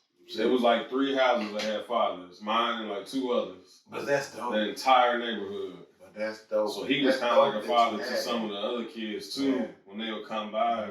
Even the little like gangsters, like thug ass niggas, they would come over there and be sitting down with my dad. He giving them game. Right. And it'd be like a whole different side of them that all these people, I never seen them like that. He was like so vulnerable, you know what I mean? Right. In there, because he just had somebody as like a father figure just talking to him instead of talking at him like how you be saying. Yeah. And you know what I'm saying? That's all it takes. Let me ask you something. Not to cut your wisdom. Do you feel like you got a lot of your entrepreneur spirit from your father or your mother or both? Neither. Nah, both of my mom didn't really work too much. I think she's had like 2 jobs. It's pretty much been my dad taking care of the household the entire time. Right. He worked at GM, General Motors, for 23 years, building cars. They came in one day and said, we shipping the jobs to India. Appreciate y'all. It's fucked up, though. Gave everybody like $100K. Get the fuck out. Yeah. Start over. That's crazy. Man. So he went and got another job and started day 1, year 1. That's how the BMF shit started. Yeah. Whole shit. But my dad never owned any business. My mom never owned any business. So I didn't get that from them. Okay. I really got I really think it's just like in me. I didn't have nobody that ran no legit business in my sight coming up. Besides streets. I agree with that. I agree with that because, and the reason I say that, man, is because like, you know how some people be like, man, you gotta holler at the plugs. You gotta holler at the plug. Mm-hmm. Oh, I gotta holler at this person or that person. And then when you look around you and you see everybody reaching out to you, it's like, you are the plug, nigga. Yeah. You gotta make it happen. You gotta be the one to break that cycle. And that's what I'm at right now. You know what I'm saying? It's like, on the cool, it's like, the fucked up part about it is like I'm still playing catch up kind of. Yeah. Because being locked up and the time I wasted on fucking up and making mistakes is like, but as long as I got some breath in me, it ain't never too late. And I feel like the vision that I got right now, God gave me every vision that I have right now. So I'm gonna continue to proceed going forward with it. You know what I'm saying? Like, get some stuff. Like he said, I'm working on some shit too. I got some shit I'm trying to put out there in the mix. You know what I'm saying? I'm trying to go bestseller on that ass. Like, for real. Like, ready for that book. I'm ready, man. I'm trying to go bestseller, bro. You know what I'm saying? For real, man. So you feel like your street knowledge transferred over into the barber game, or was it a different beast? Oh yeah, man. Everything transfers over. Yeah. You know what I'm saying? Just like you said though, you just gotta look at everything just like hustling. Right. You know what I'm saying? I got a product. I gotta let people know about this product, but my product gotta be good, you know what I'm saying? Yeah, I can't be stepped on. Yeah, right. That way I keep that clientele coming in. Stepped on shit, nigga. That shit gotta be fish scale. Right? Yeah. You know what I'm saying? Really. You gotta keep it going, man. You gotta invest in yourself, keep going with the trends. Right. Take classes. I don't care how long you've been cutting hair, man. Everything's evolving. Everything's changing. Fast, too. You know what I'm saying? I got stuff in here. I'm like, nigga, I never would have thought of this, nigga. Yeah. I sprayed my alcohol with this. Oh, yeah, let me use this. Yeah. You know what I'm saying? But everything's just changing, man. Keep investing in yourself. Yeah. Especially with all the new mechanics and the new color situation. Because you'll be using one product and then you'll go to a show and you like, y'all don't use this? They're like, nah. Like, you still use that? You like, damn, I just learned this shit. But you might be in LA, like, they started using that 2 years ago. You see what I'm saying? That's the thing. You're like, nah, that violent too. I'm like, damn, I need to be around y'all. Like, location, yeah. So you can't be afraid to like brush shoulders at these barber events. Right. That's where everybody's gonna be. All the heavy hitters, all the middleman, and the beginners. Everyone's in one mix on one platform where you can reach out and touch them. You can touch a legend or just a beginner, all in one spot. That's dope, though. And get knowledge right there on the spot. And most of them will be like, yeah, here on my IG, hit me right here. Or some of them give you their number, if they super down to earth, depending on what level they're on. Right. And, or might do business with you or network or plug you in with somebody, or you need a cameraman, or you need a guy to do your logo. Like, you can find everything, man. Everything. So you got to hit the expos if you're trying to be a barber that, you're trying to climb the ladder and not just be no neighborhood barber. Right. Whatever I do, I want to go to the top. I can't be no neighborhood barber. You only know me in Temple, Texas. That's not okay. That's not okay. Let me give a shout out though. I want to give a shout out to Eric Thomas, man. E.T. I don't know who E.T. is. Y'all need the GOAT. Really the GOAT. Y'all need to check him out. Shout out to Eric Thomas, man. He part of my story. Listen, I was listening to one of his podcasts like a week ago. I hit him up. You know what I'm saying? I was like, man, it was a number across the screen. Yeah. I sent him a text. You know what I'm saying? But like, my thing is this, man, you don't know what kind of doors God will open or like what he could make move for you. Whether he get back with me or not, I just shot my shot. I'm gonna text this number. It's up there for a reason. Right. I'm gonna shoot my shot. I always been the type of person I'm gonna shoot my shot. That opened a lot of doors for me. That got me in a lot of, I done chick with a lot of women like that. You know what I'm saying? Yeah, just shooting my shot. Just shooting my shot. And I think that's how I met, I feel like the baddest woman on the planet, my wife, you know what I'm saying? Just shooting my shot, man. But I just feel like, man, like when it comes to stuff like how you were just saying about the barber situation where you rubbing shoulders with people and you trying to get in the door, you trying to get information, and you can't be scared to reach out to whatever your gift is. If it's connected to your gift, because it can enhance you in a way if you do connect with the right people. You gotta go search for it. Whenever you I'm gonna be the next Eric Thomas. You know what I'm talking about? So speak that. You know what I'm saying? That's what that is. Speak that into existence. Right. But you gotta put that energy out to go towards whatever you want to attract.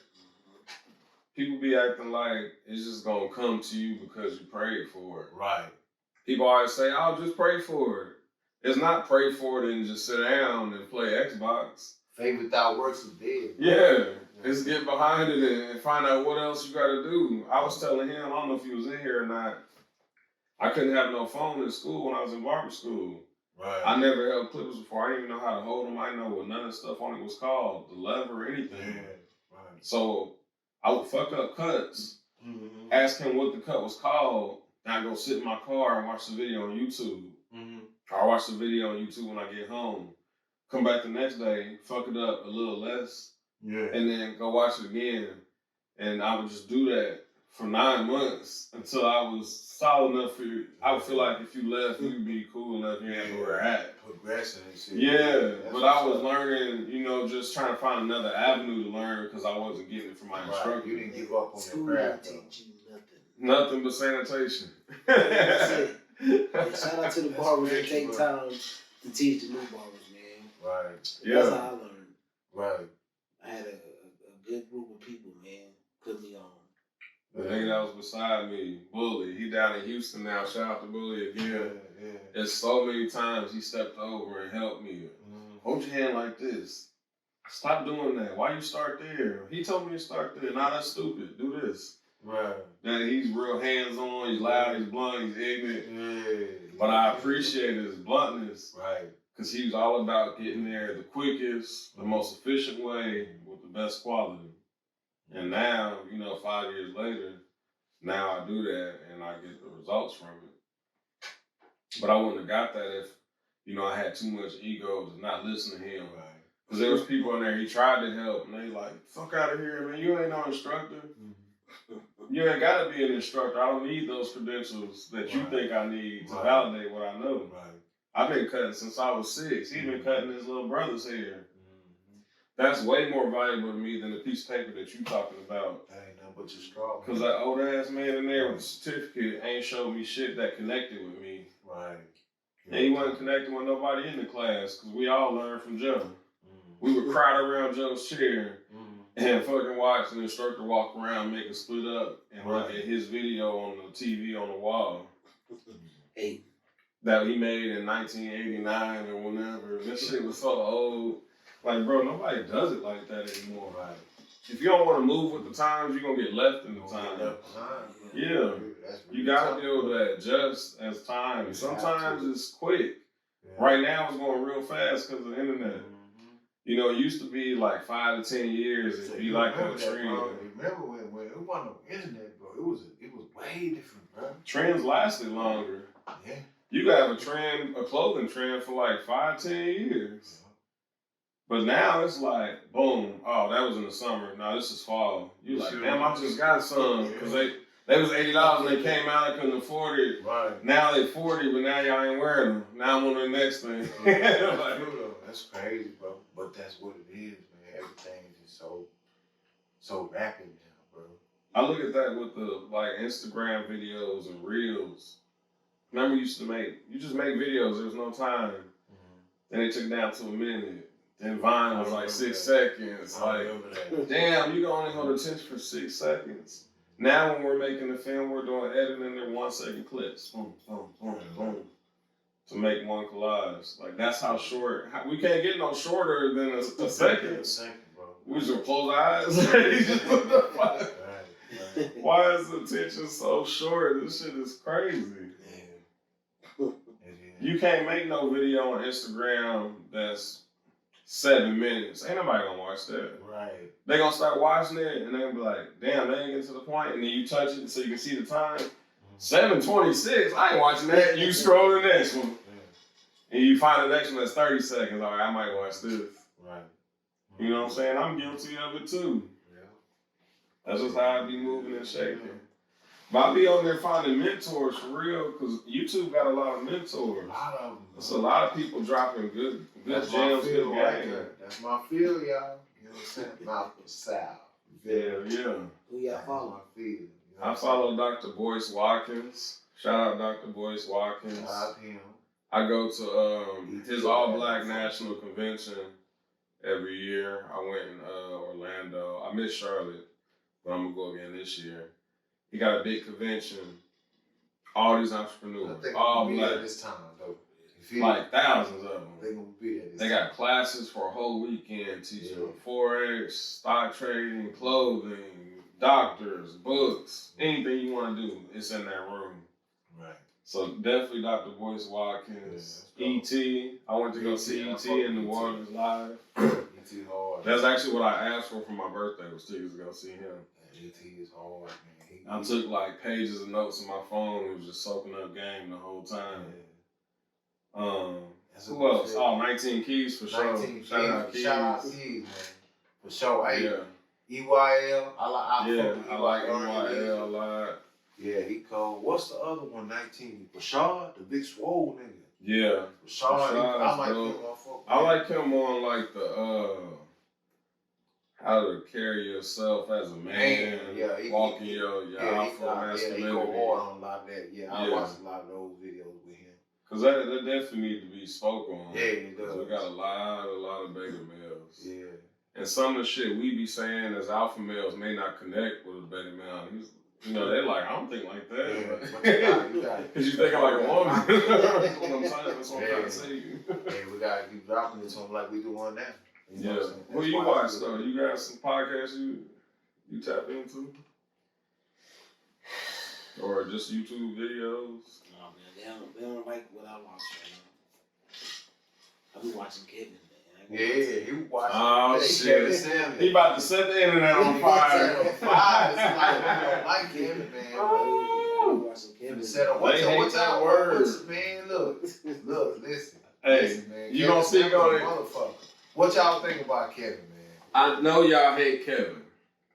But Kevin was speaking a lot of facts. Can we be honest? He was. His presentation was not the best. Rough as hell, but he'll make motherfuckers one of these women gonna commit suicide. No, man don't like. He don't want you. You're fat. And then she get off the phone. She like, I'm fat, and then she go kill herself. Sammy gotta be. But I said a lot of facts. You know what I'm saying? But he did say a lot of real shit. The stuff that he said, for you to go look up, I looked up the stuff. The statistics was right. Mm-hmm.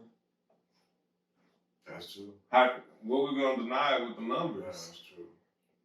That's true. That's all he was doing. How you feel about the other dude that got caught with cheating on his wife? Yeah, I forgot what his name was. Yeah, they was all crazy about that nigga. I forgot about him. My wife had put me on to the nigga. He got caught cheating on his wife. He messing with a lot of women, and but he was telling women like, you know, a man that cheats and do this.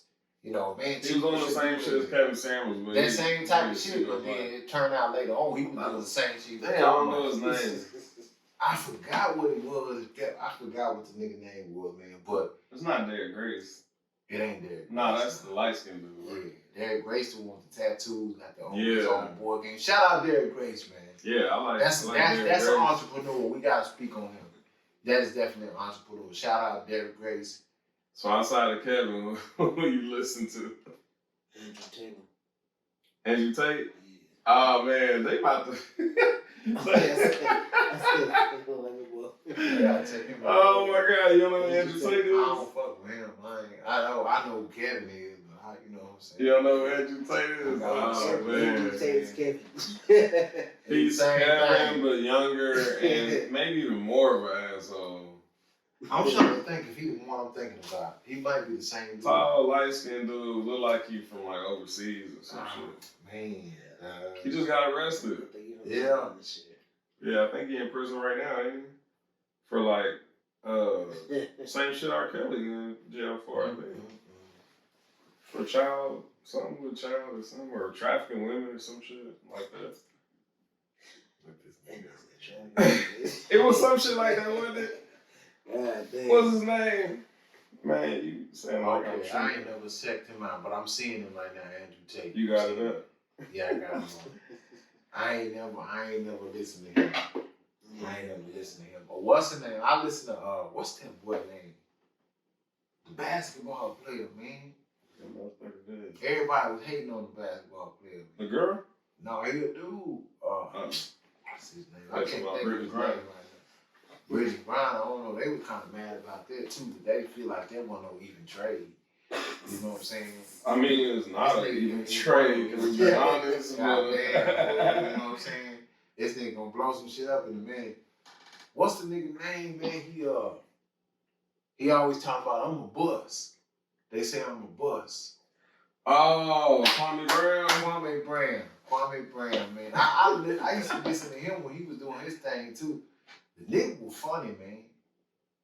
But he got entrepreneurial spirit, too. He never let the money change him, though. Yeah. He never let the money change him, man. I don't know, man. What you think I about felt Kwame? like he was kind of fishing for attention. Do you think He had so? like a little wave for a second. Yeah, a little His wave. name was in everything. He had beef with somebody over here. Then he's talking about some woman over here, and I'm like, but some of them niggas was talking down on him, though. Yeah. A lot of them was talking down on Kwame, man. You know what I'm saying? But see, are we talking Stephen A. basketball talk, or am I talking about your character? Because the basketball talk they said, I felt it was right. Like he was a bust. He didn't turn into anything. Right. Basketball wise. Yeah. I don't know you as a man, so I'm not judging your manly. Yeah. You know, your characteristics, nothing like that. All I know is on some court. Right. I don't know if somebody attacked him personally. Yeah. Then that's a whole I different think story. they was going in on him, certain stuff about that. I seen Funny Marco. I watched Funny Marco. That nigga's hilarious. Yeah. He got a podcast type of thing. He set up in these two chairs, like director's chairs. Okay, yeah. With like other celebrities. And he got like a weird energy. He makes you feel awkward. Yeah, I know what you're talking So he about. had Dwight Howard on there. I know what you're talking about. The dude with him is like, he's like, tell him that shit now. Dwight Howard's right here. Tell him what you be saying. He's like, nah, bro. He's like, he be saying you trash all the time. He's like, man, fuck it, I'ma stand on it. You trash. He's like, it's nothing against you as a person, but on the court, you trash. I know exactly who you talking about. Yeah. That nigga make you feel like I wouldn't even do an interview with that nigga. I mean, like, they don't know coming on there, or like they ain't never watched it before. Maybe not. He weird though. Like the way he do it, he'll be like, what'd you say? Yeah. Why he say it like that though? Yeah. Tell everybody why he said it like that. Like he'll do some just weird shit. You be like, why this nigga tripping? For real. Hell nah. But yeah, that's where I get all my mentors at now. Because really, when I look around me, I didn't have no mentor type people. So, you know, people say, go hang out where those type of people are. I'm like, well, where is that at? They're not at chill. They're not around here. Yeah. For real. So, since I didn't know where to begin, I went online.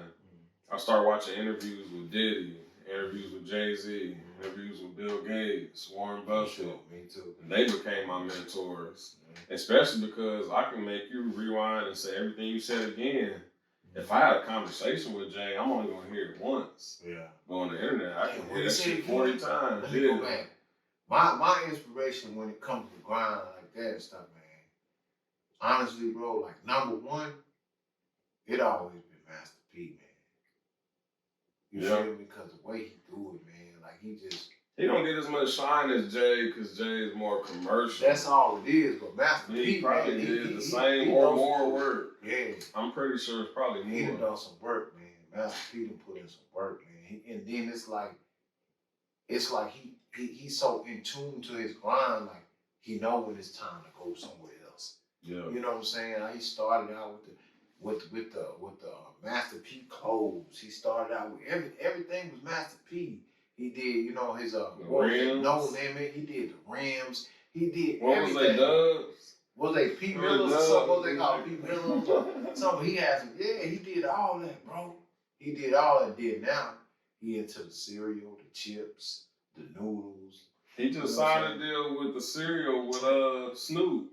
Yeah, it's like the biggest independent deal ever. Yeah. Shit. Yeah. Especially for black. You know, I don't think we ever owned no cereal brand. That's still his thing, man. That's dope. Yeah. So that's definitely inspiration to me.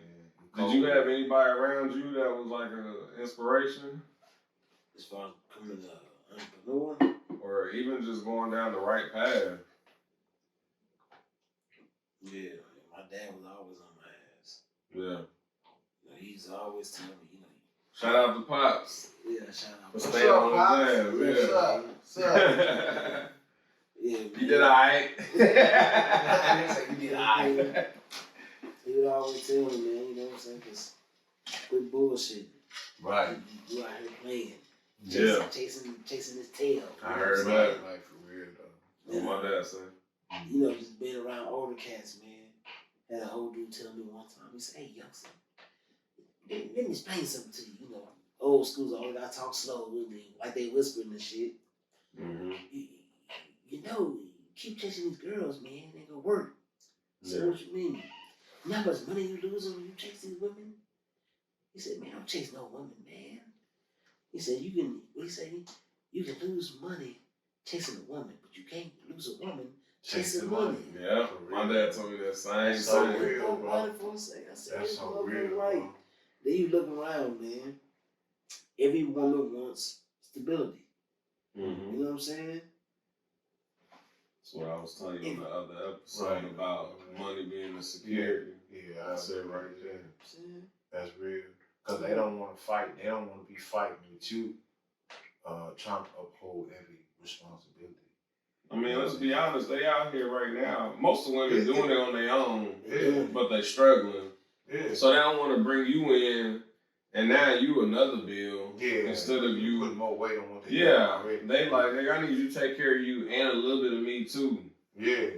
But you just said that because it ain't gonna be like I'm gonna take care of me and little of you. It's different. Yeah. It's different. It's like, nah, I gotta take care of little you and me too. It ain't gonna be the other way around. Yeah. But you do got some solid women out here that'll go 50-50 with a nigga. And that'll be down the ride with you. Like, baby, we gonna get there. When we get there, then it's on you. But right now, we finna, come on, I got you, you got me. You know what I'm saying? You got something like that, man. It's something going 90-10 or 100. It's something that's 100. Remember that, did y'all watch Acrimony? Yeah.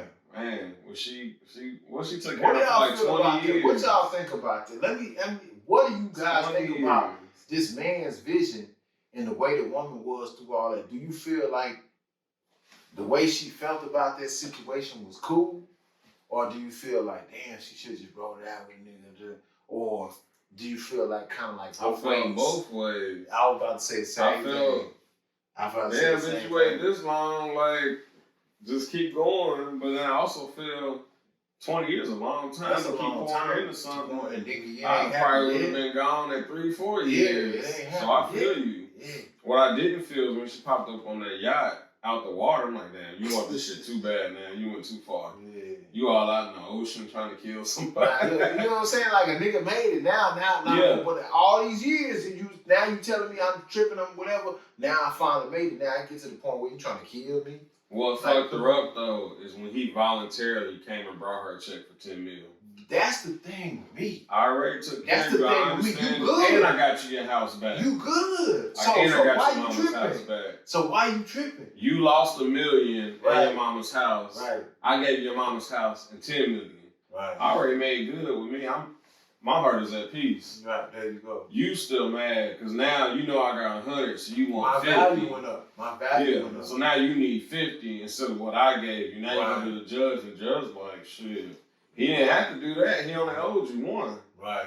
Case dismissed. There you go. But you want to be greedy, so you're gonna kill him and then what? Go to prison or you die too. But can I say something though, man? Because when you think about it, man, like even though we speaking on this as a movie, you know, it's an actual movie, which was a good movie. But the analogy of it all, that if you really dig into it for any viewers, man, it's like that man didn't stop believing in his dream. It took him 20 years to get there, but he believed it to the end. Yeah. And it finally broke. He wrote a letter every day, man.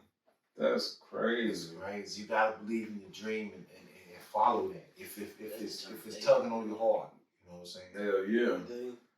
Nigga, for 20 years, I would have That's been a long time, bro. I would have been like, man, I ain't nothing to keep writing you, folks. I gotta go on, you know what I'm saying, get this money for my family. Yeah, I gotta figure something else. At some point, you're like, all right, I don't want to be on the hunt for this, and I'm sacrificing time.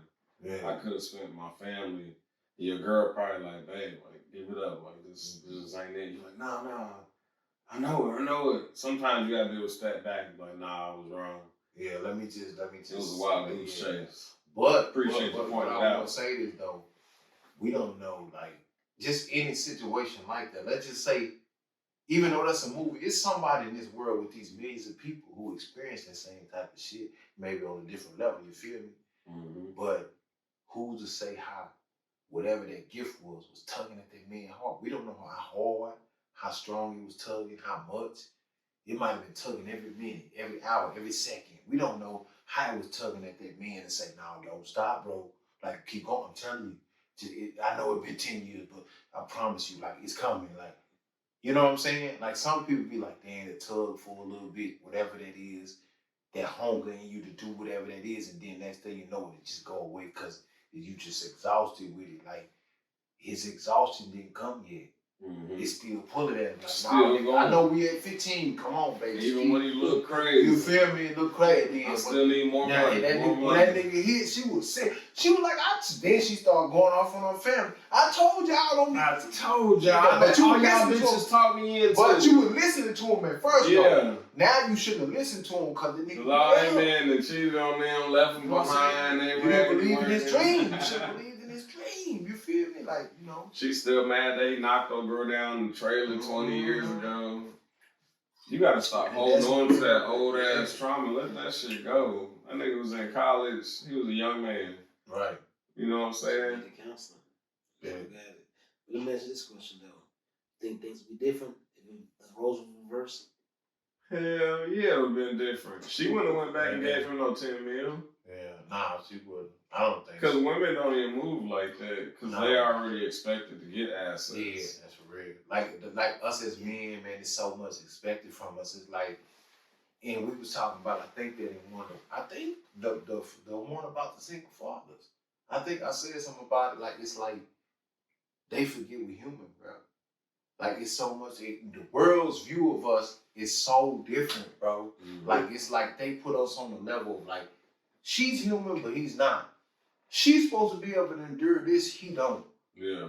Not saying we ain't tough on, we ain't bold, and we can't stick our chests out because we men, but at the same time, we still bleed, we still breathe, we still feel, we still, you know what I'm saying? It's like they expect us certain things that they might be dealing with within themselves. Like, men might deal with it within themselves, but y'all just don't know it. Listen, you feel me? Every other race and culture, their males is praised, except for us.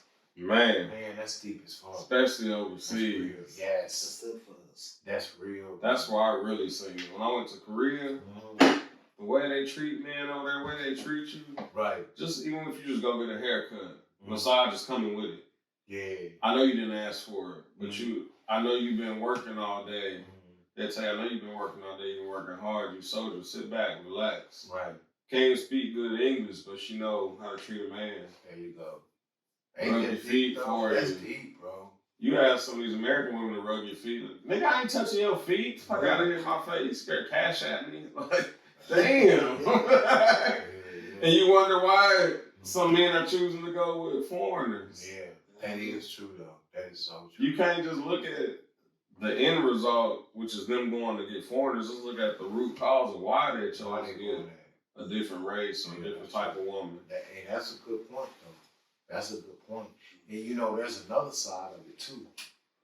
But that is a very good point. But there's another side of it too. There's a side of it to where a man, a black man or a black woman might hate themselves too.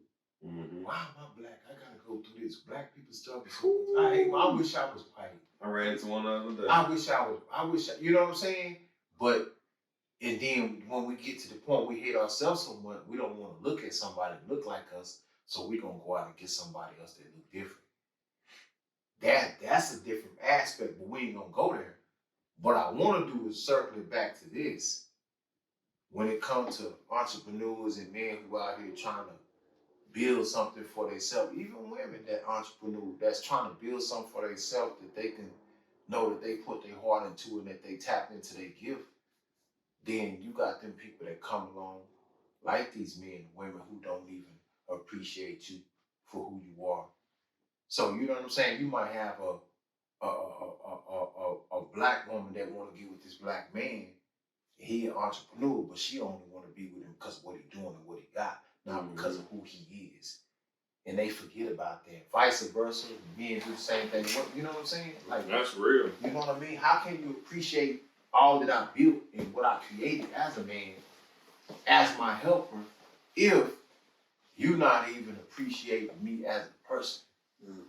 You feel me?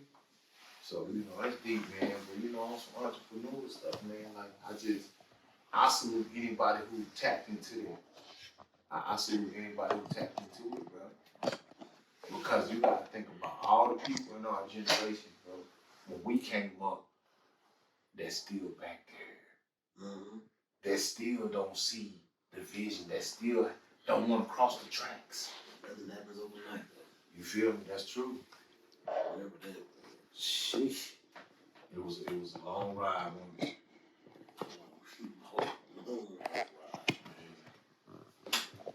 That's what that is, man. That's what that is, man. It's just been a dope little episode. I ain't gonna lie, man. It's been dope, man. The conversations we've had, just tapping into, like, you know, the experiences that y'all been into. You know, it kind of made me elevate me, because y'all, the barbers, I can't cut my barber. You know, it's crazy because my co-host is my barber too. See, but I got another barber also.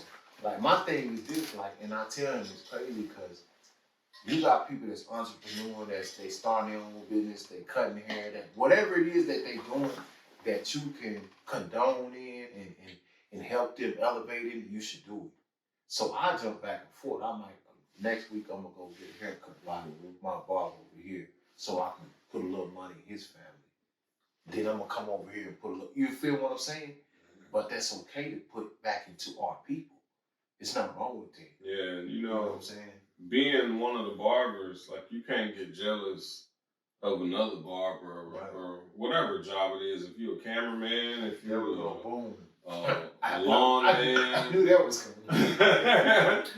if you're my jeweler, Right. if I'm like, hey man, I'm all about advancing black people, Right. and I know 4 jewelers that are all black, Right. and I want to get my watch from you, I want to get my necklace from you, I want to Earrings. get my wife's earrings from him, because I want to support everybody. Right. You can't get mad like, oh, man, you bought the necklace from me. I thought you was gonna fuck with me. You gonna come back from Corey? That's Well, true. Corey had no Versace shades. I like his, and I want to support him too. I can't support more than one black person. You see what I'm saying? You know what I'm saying? People will get butthurt about that. And that's sad. You can't get emotional with this business like that. You gotta separate your feelings from the business, because a lot of business deals we're not emotional about. I'm doing business deals based on, does it make sense and is it gonna make a profit? How long is the turnaround? I may not personally be, emotionally attached to got to be, spray, but does it get the job done? How much is it? How much does it cost for me to get it in bulk? Right. Well, you know what I'm saying? That's the shit I'm looking at. That's real.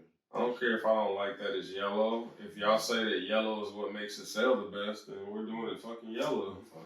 My favorite color is red, but it doesn't matter, you know what I mean? People be emotionally attached to business, and it's not that deep sometimes. That's true. You'll be blocking your own blessing. Said we're gonna grow 6% each quarter. Yeah. Studies show that when we had yellow ones, they were up 100,000. When we did red, your favorite color, it was down 22%. Because your favorite color, dummy. Just to prove a point. People will die on the sword to prove a point. People will do that. Put their, you like how they do that movie. And then blame you for it. How they say, I'm going to follow my own sword. Yeah. Like you cut yourself out. You killed yourself. But when you could have been increasing your value in what you're supposed to be doing, and it would have put you in a space where, damn, I'm looking at this nigga. Damn, them coaches ain't looking at me, man. I ain't catch the ball right. Fucking hungry. I'm just not even gonna catch it no more. Instead of going harder, now I'm finna really jump out there and catch a ball. Now they looking at you more. Now we gonna get him. We want him.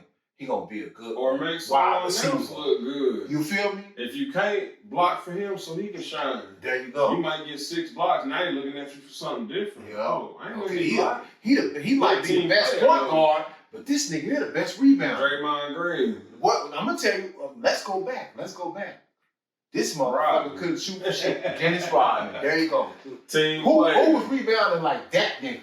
That was a rebounding motherfucker. In the stands, bleeding, hitting the camera, walking out. Boy, that was a rebounding ass nigga. We won, all right. That's all. But you know what?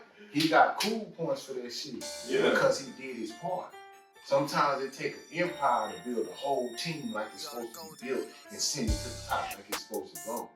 You see what I'm saying?